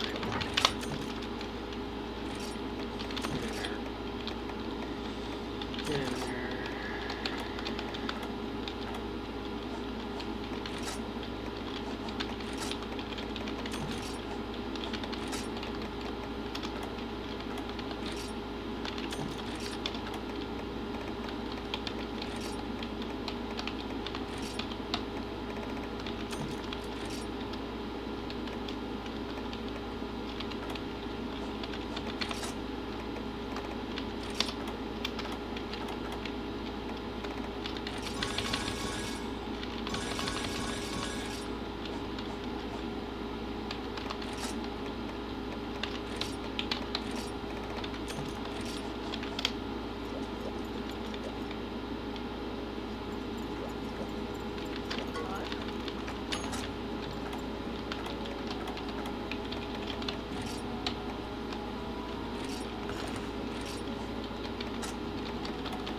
aspects of the franchise. Anjanath is a great example of both the quality of old maps and the original use of turf wars in base world. When you first start and battle your way through the cast of the ancient forest, Anjanath's role is established quickly as the playground bully, when he thrashes them around, and in turn it shows Rathalos' role as the truly dominant predator when he kicks Anjanath down. It's a great way of storytelling in the natural world to show the personalities and relationships between the monsters, much the same as how Diablos just flings around Rathian and Baroth, and then can only be beaten by a better version of itself. Now that Rise isn't dead but waiting for Sunbreak to revive it, and the other YouTubers are busy reviewing the hard aspects of roster size and questioned by a natural world to show the personalities and relationships between the monsters, much the same as how Diablos just flings around Rathian and Baroth, and then can only be beaten by a better version of itself. Now that Rise isn't dead but waiting for Sunbreak to revive it, and the other YouTubers are busy reviewing the hard aspects of roster size and quest numbers and other things to try and see why it got dormant so fast, I don't think these are the only factors that should be considered. The non-binary aspects of world, those that aren't answered with a yes or no, were some of the most important, and one of these is that the maps were actually interesting places to be. Turf wars weren't just random, they taught you about the ecosystem. The maps were large and had so many places to explore, endemic life to catch, and you could watch the unaggroed monsters to go about their interesting daily lives. These are aspects of the game you can't really quantify with black and white numbers. But once you'd done hunting the monsters, there was still a lot about the world to keep you playing and interested, a lot of the time without even unsheathing your weapon, and Rise didn't really have this. Once you'd hunted down the monsters, you were done, and that didn't really take long at all with how easily they went down. When you look at the soft features of the game, Rise really doesn't offer a lot to keep you around. Thanks as ever for watching. And once again a big thanks to Glide Borealis for allowing me to use his cinematic footage of Anima. If you haven't already, check out his channels on the documentaries on Monster Hunter and his parody of the Fact series for Anima. Cheers to all the positive comments on their future Predator video too. It's good to see so many people still fondly remember good old Primeval. One thing I didn't specify was what bat or family of bats the future Predators were, and it's because really I think it could be one of many. Fang mentioned Desmodus stocki, a larger subspecies of vampire bat that also lived off seabird colonies. Joint Cerulean 33 suggested the New Zealand Mycetacine, often regarded as the most terrestrial bat with its frequent ground foraging. Between them or ghost bats or spectral bats, there's really a lot of options. A lot of you also pointed out the possibility of future predators being an island species, at least initially. And yeah, with everything working against bats, this is likely necessary. Even then, there's still a lot working against them, but it's the most likely scenario if it were to happen, I'd imagine. As is a mass extinction opening up the niches for them. Although I really do have to add how odd it is that it's always assumed bats are going to survive and rodents and carnivores aren't. That a family of animals who handle extreme heat or extreme cold very poorly are just going to skip through huge climate overhauls better than animals that live in polar regions or the hottest of deserts is a little interesting. If this is your first video of mine and you've enjoyed it, then please do consider the holy trinity of liking, subscribing and sharing it with friends who may also enjoy it. I always appreciate any help in spreading my videos further.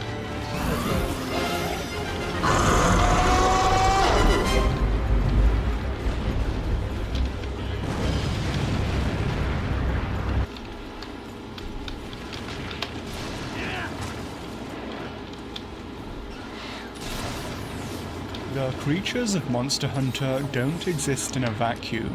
From the beginning of the series, they were intended to be smaller pieces in a broader natural world, like an exaggerated form of our own. As such, they needed places to live, and even on the PS2, the assorted maps made for them presented a stunning look at the surrounding world. But maps aren't just arenas. They're an underrated part of the whole process. Monsters are often designed with them in mind and vice versa, so let's explore how monsters and maps intersect with one another. Much of the initial ideas that were later heavily expanded upon were already present in some way in the earlier games. and monsters have 3 points of contact present at various levels of relevance. Interactions with the hunter, which forms the core gameplay loop, interactions with the map for either gameplay or aesthetic purposes, and interactions with other monsters outside of just accidental attacks from being in the same area. There's no shortage of content talking about Monster Hunter's combat in general, so this video will deal much more with the other 2 points. And even in the earliest game we can see the skeleton of some of these ideas.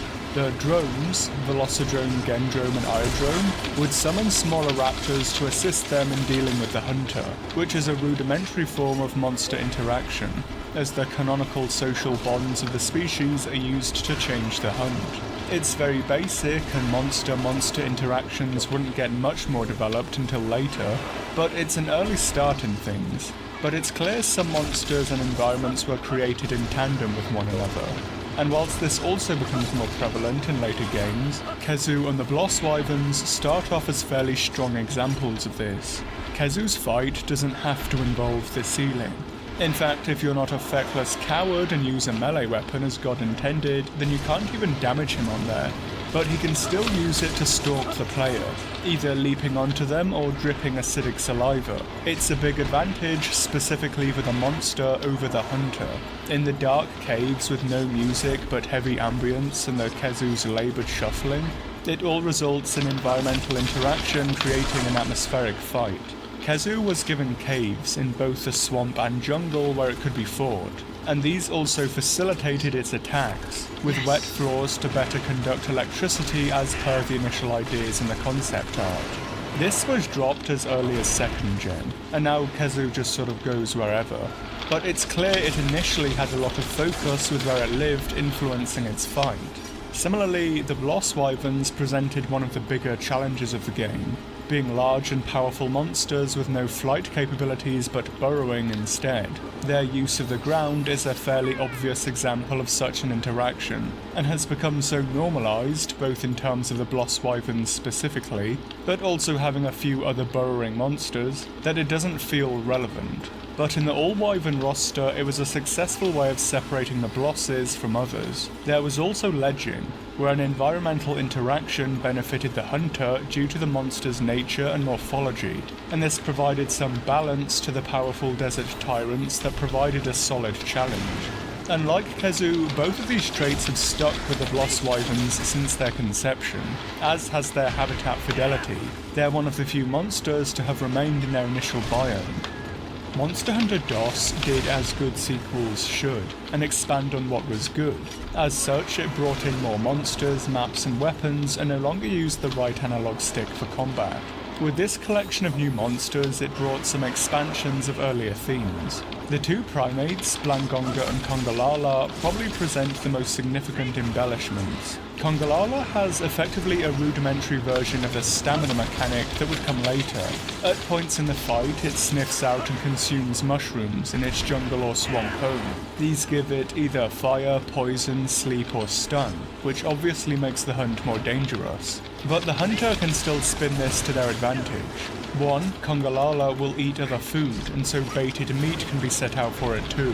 But also, mushroom picking is kind of a big deal in early game Monster Hunter, or at least in the earlier games it was. It's very relevant for both healing and crafting items. Players should be familiar with at least some... Okay, sir. Hey.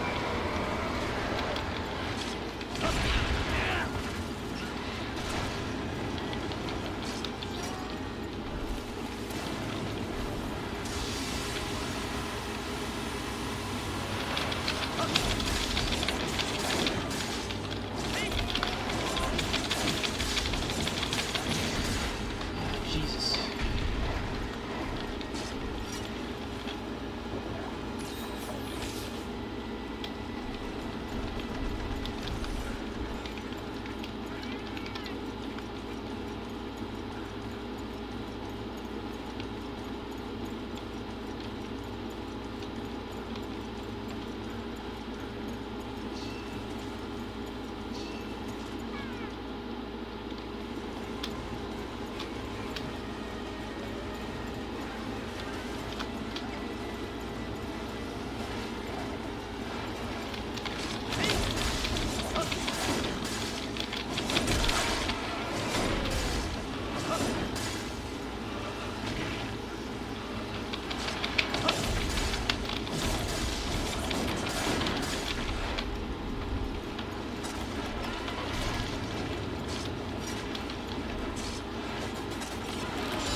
Now I have 2 iron pickaxes and a diamond one.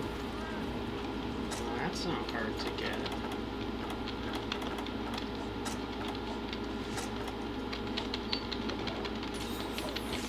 Got me a parrot, an infinite lava source.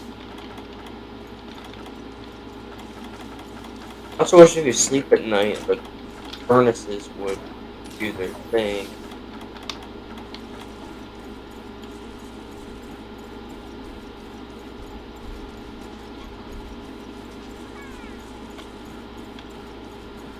Yeah.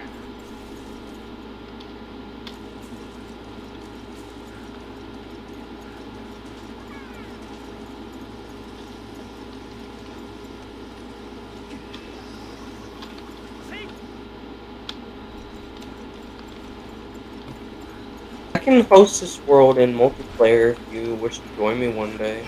Yeah, when I can, I'll play for sure. You need the Essentials mod. Yeah, I just gotta figure out installing Minecraft again, because I have a lot of stuff that I need to have. You can reinstall and repair to download. Alright. Yeah, there's an option to repair to download. Wait, if you know the exact location of your save files, you can move them to the new launcher. Alright. The thing I have saved in mine, I really don't look at survival worlds that much. Today I'm taking it more slower. I just build farms and that's about it. Gold, iron, and it. Make it.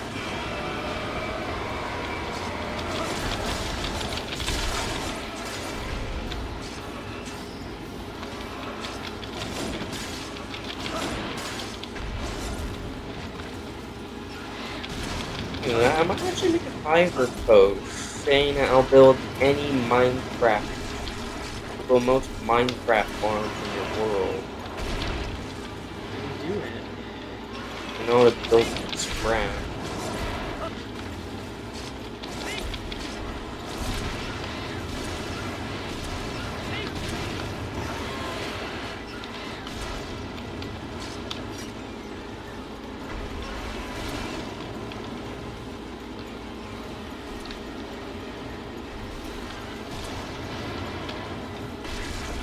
What block goes good with brick?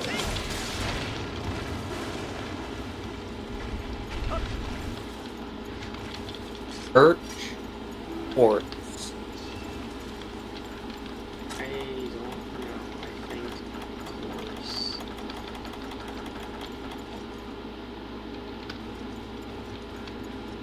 Oh, polished diorite.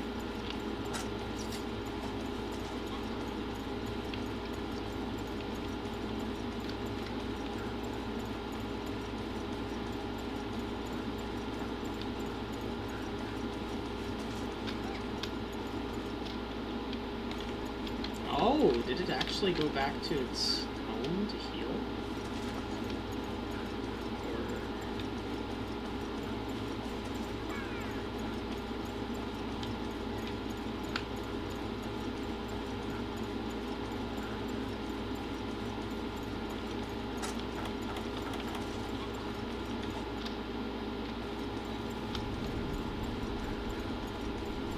We're about to see.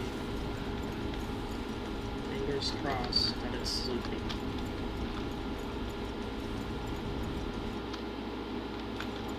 And I was wrong. Damn it.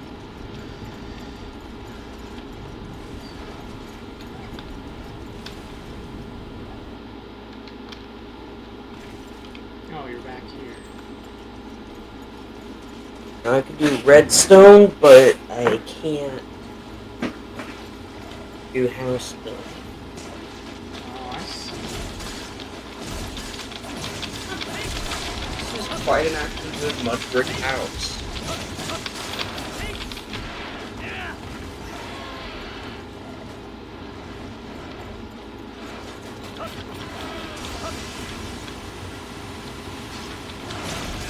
Problem is, it's gonna take a lot of wheat.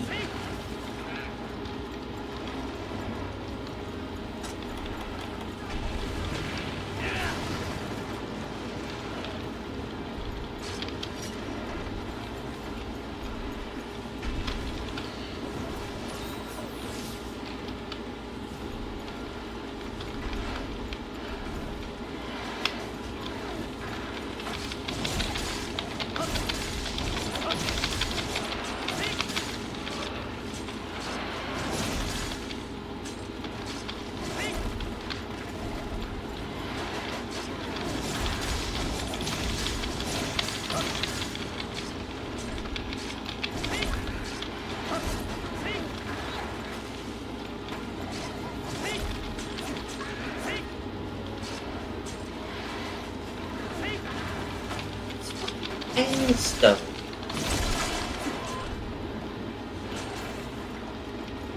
Why would you make a tutorial if you just end stone for this early game?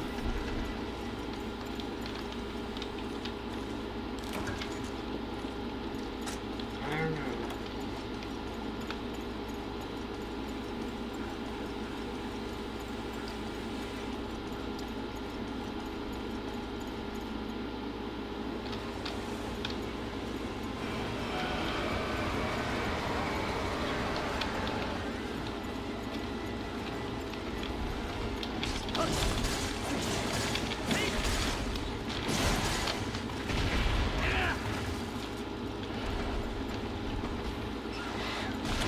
Is it limited? I don't know. I got a BRB. Oh, okay.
need two? Oh, damn. Oh, it's alright. We can do it.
mushroom spots, and in the first game you're taught to follow mosswine to help you find them. So traps and bombs can be set at mushroom crops to turn the tables, giving an early example of monster behaviours in their environment being something of a double-edged sword. Depending on who does what, either the monster or the hunter can benefit.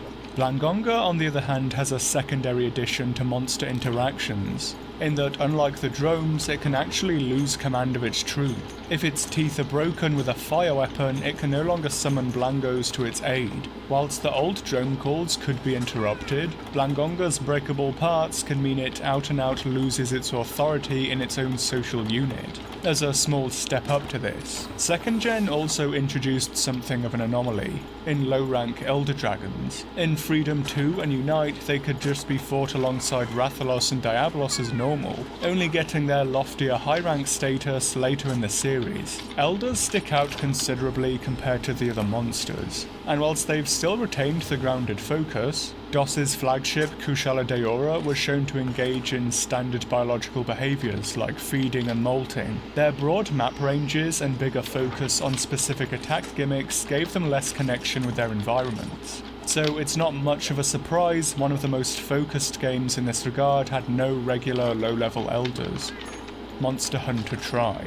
Tri had a huge emphasis on monster ecology and environmental interaction. First off, it introduced the stamina mechanic, that when monsters had fought for long enough, or especially if certain weapons were used on them, they would have to feed to replenish stamina. And so for this, every monster had to have its diet figured out in the course of its development. It'd be tempting for many to create a monotonous list of carnivores, but rather a suite of interesting lore and adaptations came just from this mechanic. This is where Diablos was first established as herbivorous in-game, for example, and was actually seen to eat cacti. As well, there was the insectivorous Baroth destroying Altaroth nests to feed. Kurapiko would fish, and Uragaan treats itself to a hearty diet of rocks. Stamina bakes ecology into the gameplay, and forces monsters to interact with their environments one way or another to replenish it, in turn showcasing more of their behaviour organically. But monsters also interacted with the maps in other ways. Some, like Agnactor and Baroth, had armor and /or status effects that had to be replenished in the environment, in either mud or lava pools, and would change with time or certain weapon usage. As most chiefly, Tri's maps were purpose-built for its monsters. The volcano is made for Uragaan and Agnactor, with the latter getting low ceilings it can chain burrowing moves in and out of, and the former getting special sloped sides in some areas for its Thunderdome rolling. Gobel gets a silty, low-visibility river with plenty of plant life for it to mimic when in the Benthos. The tundra has both walls and ceilings for Barioth and Giginox, so the former can launch itself off them for attacks, and so the latter can adapt Kezu's wall crawling and ceiling crawling abilities. The caves were also exceptionally dark, further emphasizing Giginox's dim glow and forcing the player to choose between illumination and weaponry, unless they went for sword and shield.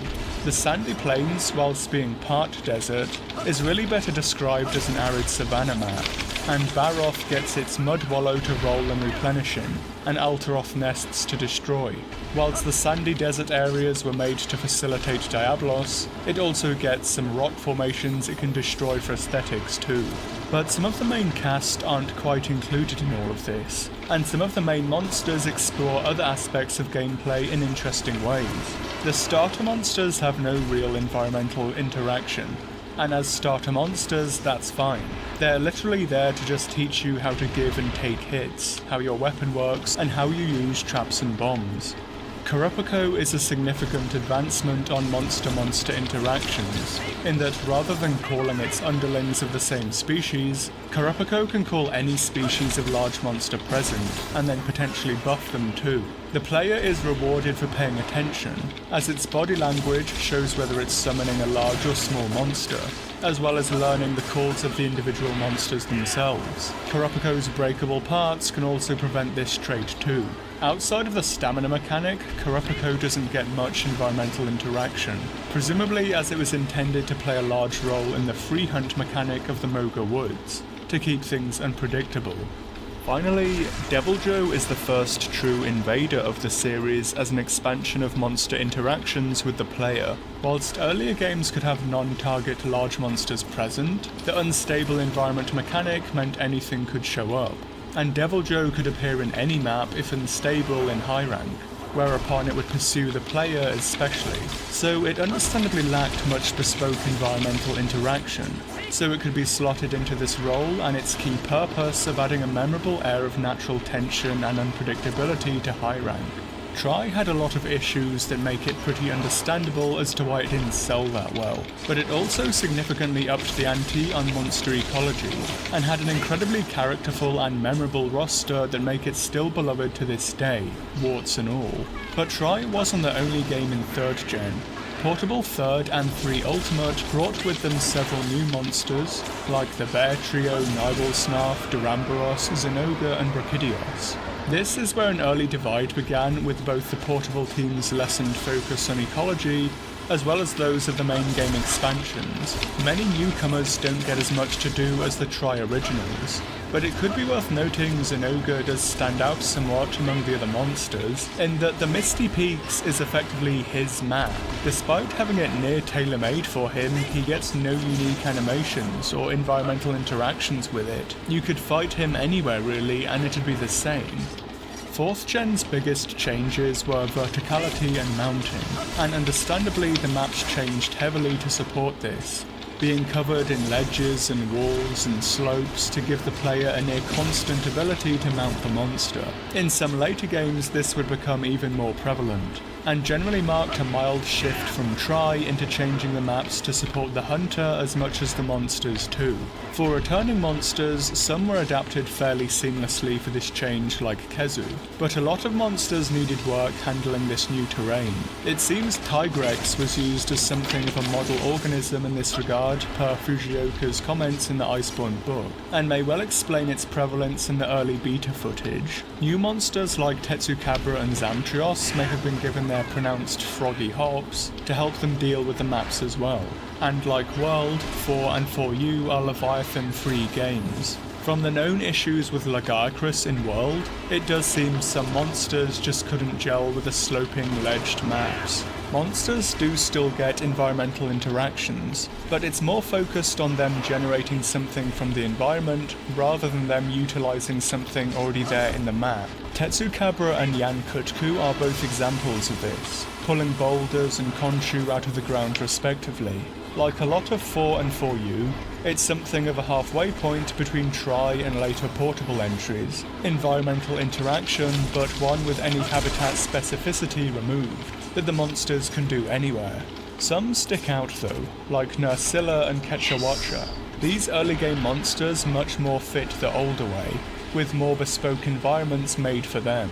Both get plenty of environmental moves in the Ancestral Steppe and Sunken Hollow, with secondary platforms of vines or webs they can slip over and under but the hunter can't, that they can also potentially destroy, as well as some good aesthetics for them like the Gypsyros cocoons for Nursilla. She also gets a good few wall-mounted web moves too.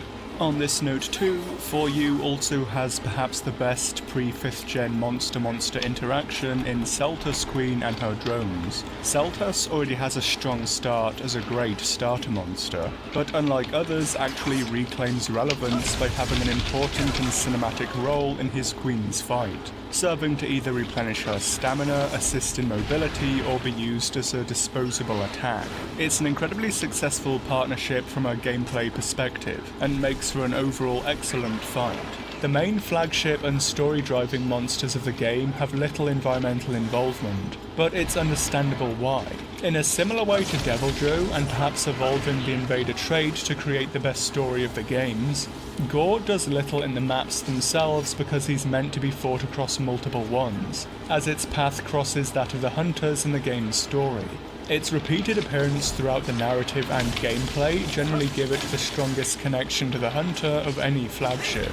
Shagaru is for game purposes a different monster, but the one fought is the same individual simply molted into its adult form. So again, its chief role is to conclude Gorr's doomed narrative with the hunter, in the final arena rather than a more typical environment.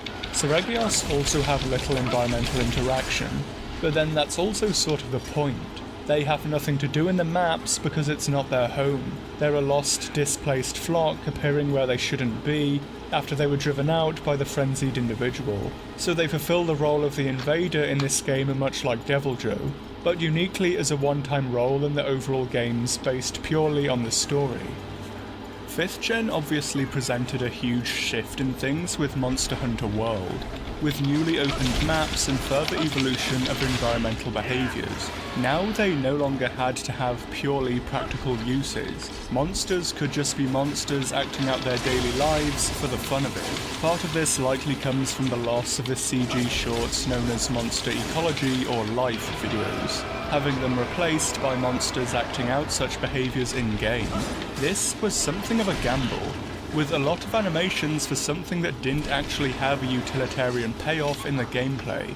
But luckily it turned out to be a critically well-received feature of World, with a lot of people realising that watching monsters vibing out by themselves in their homes was an entertaining experience. Added to this was endemic life. Small animals found around the maps that could be collected for both fun and to decorate the player's home in Astera. Again, there's no strict purpose for this in-game.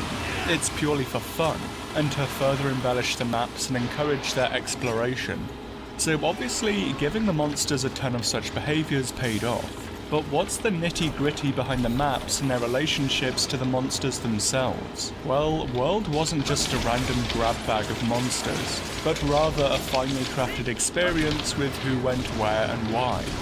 To start with the Ancient Forest, one of the chief goals starting out was that this map was the one they wanted to test on to see if they could make something that felt like a living ecosystem, as well as having a dense topography. The maze that is the Ancient Forest is entirely intentional, with the goal being to hide distant information and encourage taking detours, and to have exploration and experimentation. The Ancient Forest is the training ground in multiple senses, and the further the player gets into it, the bigger the challenge becomes, with the monsters getting more powerful the further you get from Astera. Not only is this to prevent the player getting ambushed on their front door, but to further add to the progression as you get deeper into things. Rathalos sits at the top of the map in his nest looking out from the giant tree, inspired from Takuda's visit to Torres del Paine's National Park in Chile, and seeing nesting condors at the highest point of the mountain. Great Jagras, Anjanath and the Wraths were the first 3 monsters created for the forest, and the ones most crucial to its growing development as an ecosystem. The developers wanted 3 visually distinct monsters leveling up in challenge and with equivalent interactions with each other as per their place in the dominance hierarchy, as the player moves from a monster with 4 legs to 2 to something volant. Great Jagras is mauled by Anjanath in their turf war, as Anjanath is then deposed by Rathalos. All 3 have regular ecosystem interactions, and will descend to hunt Aptonoth on the coastal plain, with Great Jagras regurgitating the meat for its underlings back at the lair. Anjanath has a suite of behaviours as it suns itself on a hilltop, explores and marks its territory, and searches for other monsters to maul, also getting a stalking animation to do so.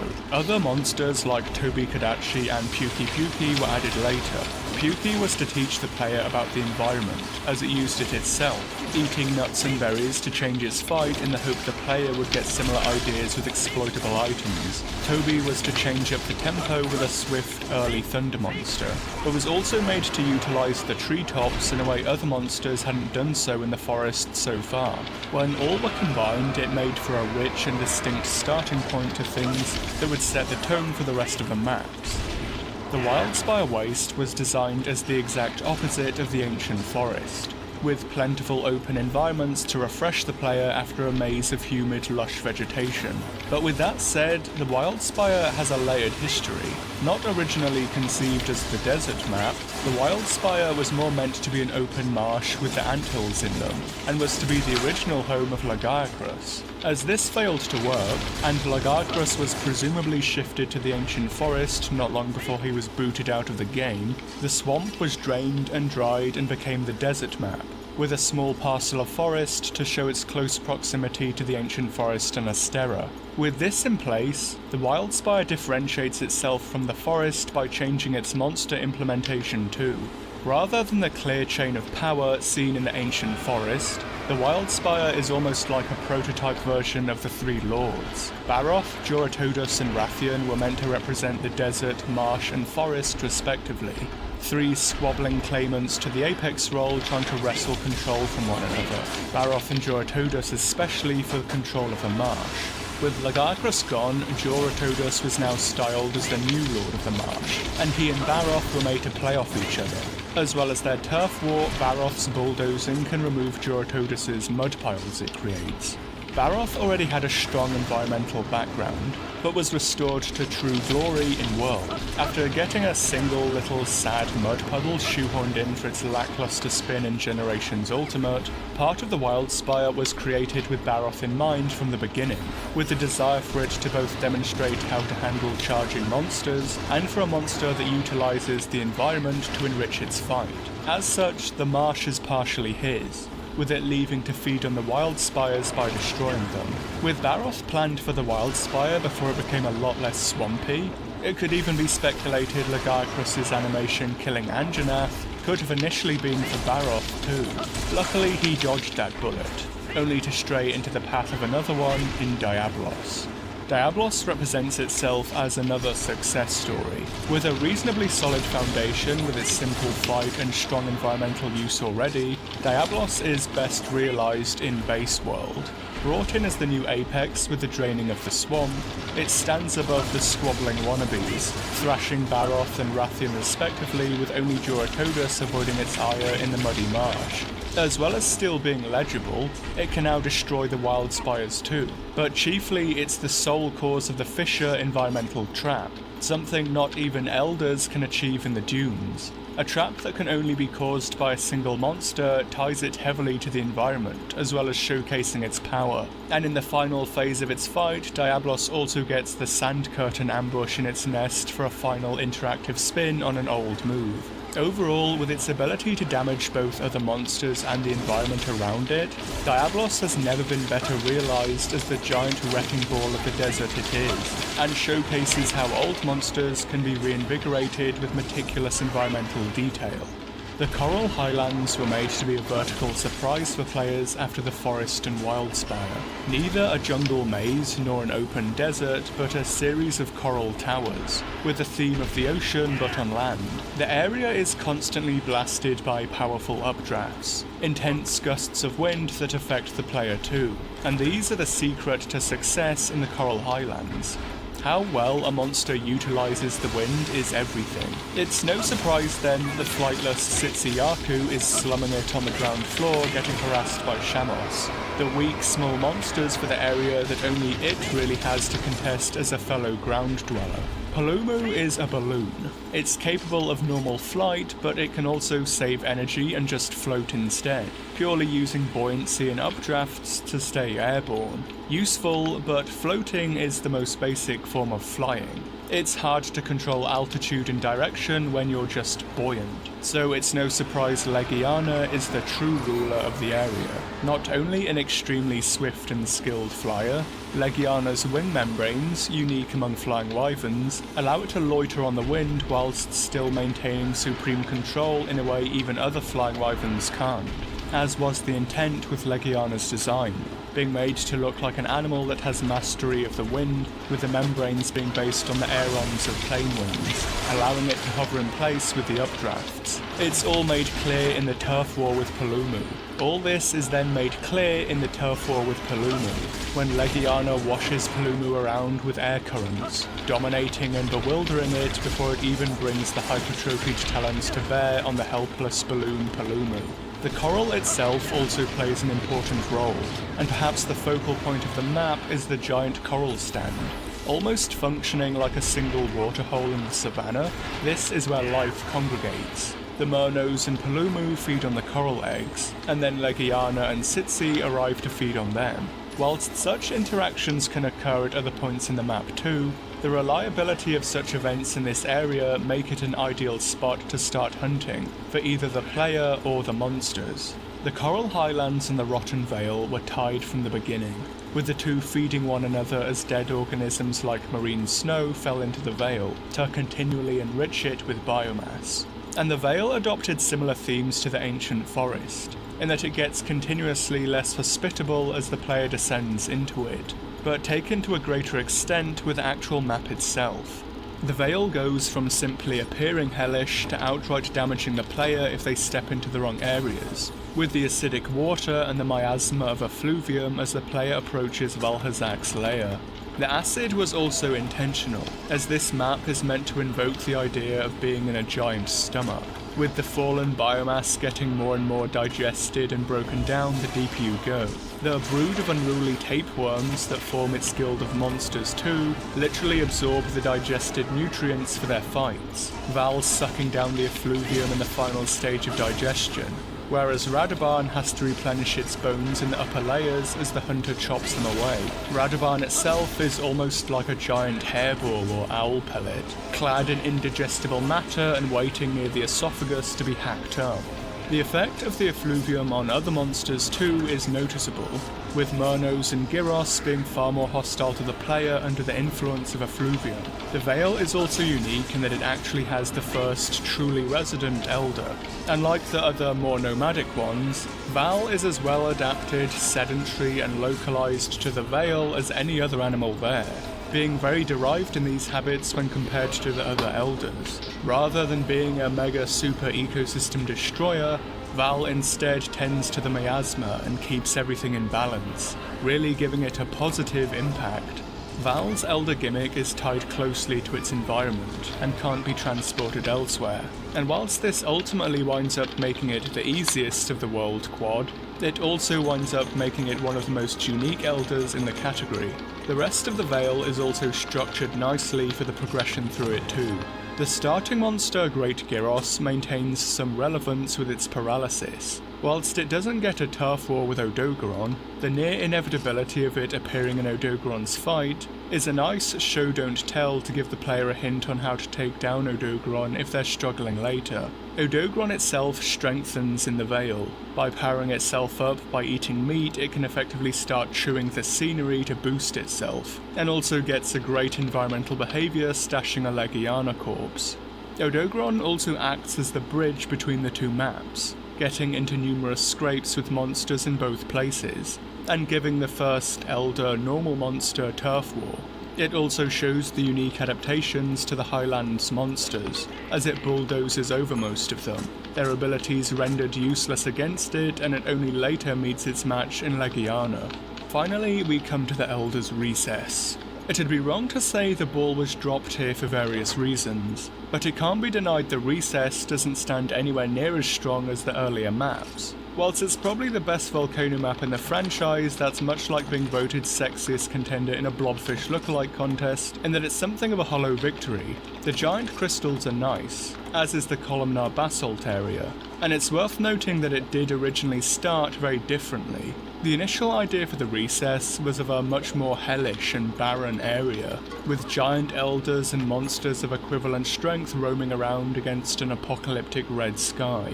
It's unknown if these were all intended to be fightable, or just background characters, and whilst that does sound pretty extreme, the developers decided they wanted something more like the other maps. They did still firmly decide they wanted the Recess to be the Elder Dragon map, further showing elders are often hard to implement meaningfully with ecology. But they also decided to have some lower ranking monsters in for fear of difficulty and pacing issues. Dodogama itself was pretty much made as a breather in the location to dial the heat down slightly. The returning elders also weren't necessarily brought back for the role in any particular map, but rather because they'd been envisioned in the game from the start, and especially ones with, as they say, a certain flair.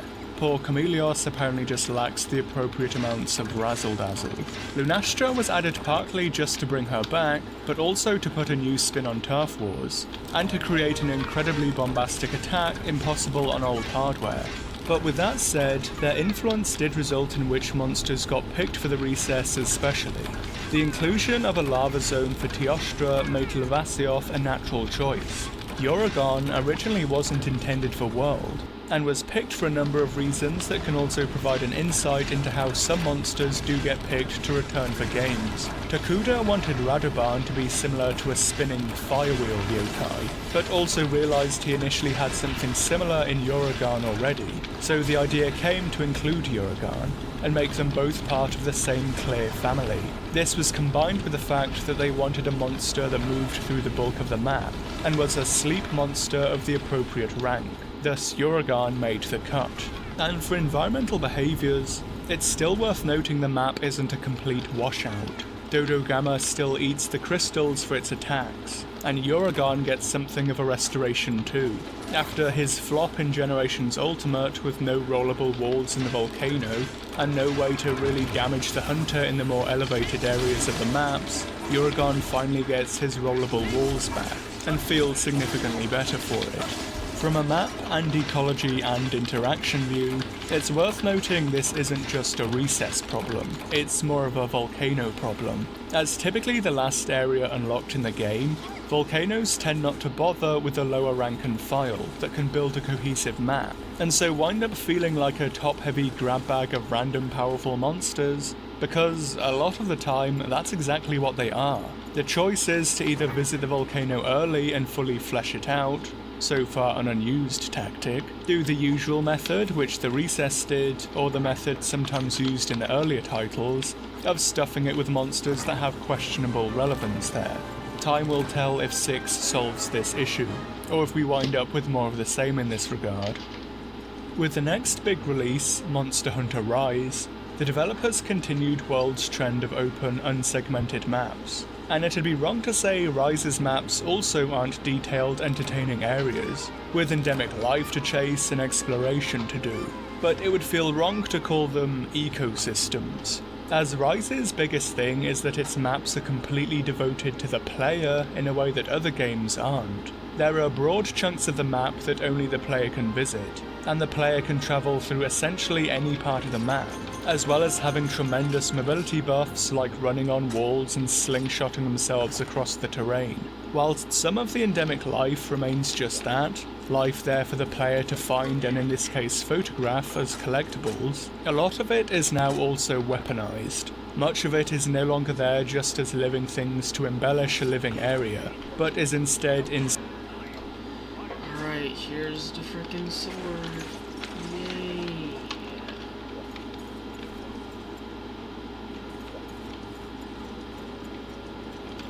And I can't even use it because the next monster I have to fight's not even weak to it, so...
fucking kidding me? Get out of here, spider.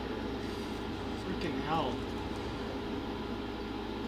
Fucking spider came out of nowhere.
Ah, it's not sleep.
God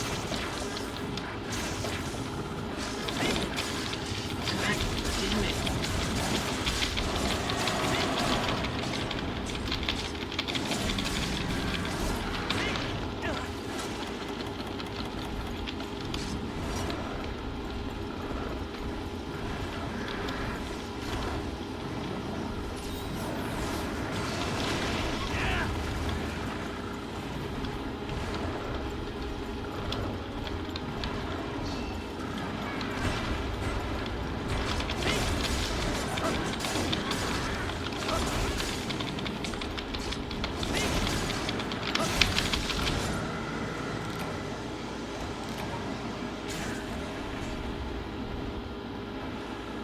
Should have brought more shit.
Hollow Shadow.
weakest to thunder.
Alright, here's the final battle. Well, the campaign, the story, I should.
Damn it, I pressed the wrong button and it closed. Hold on.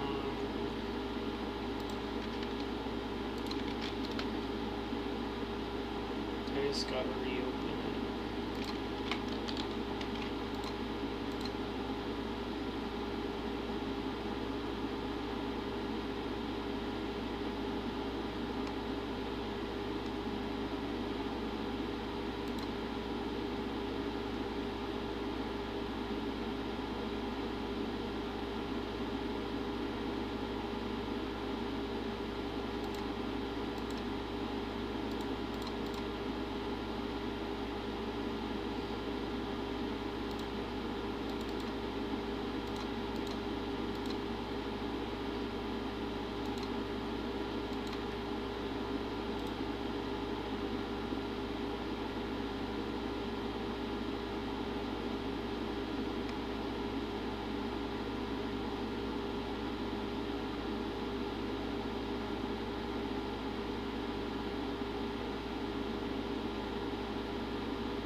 started at 7.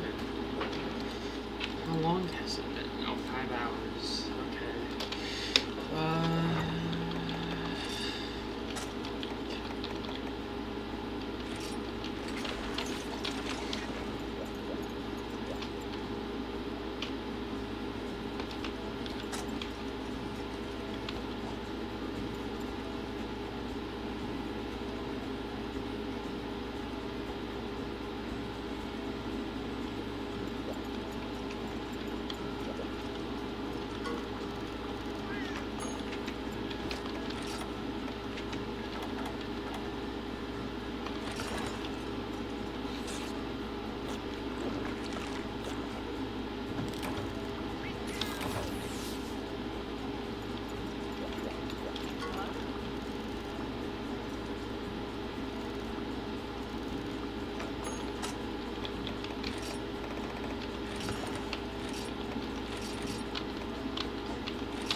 Oh, hello, Shadow Light.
did it.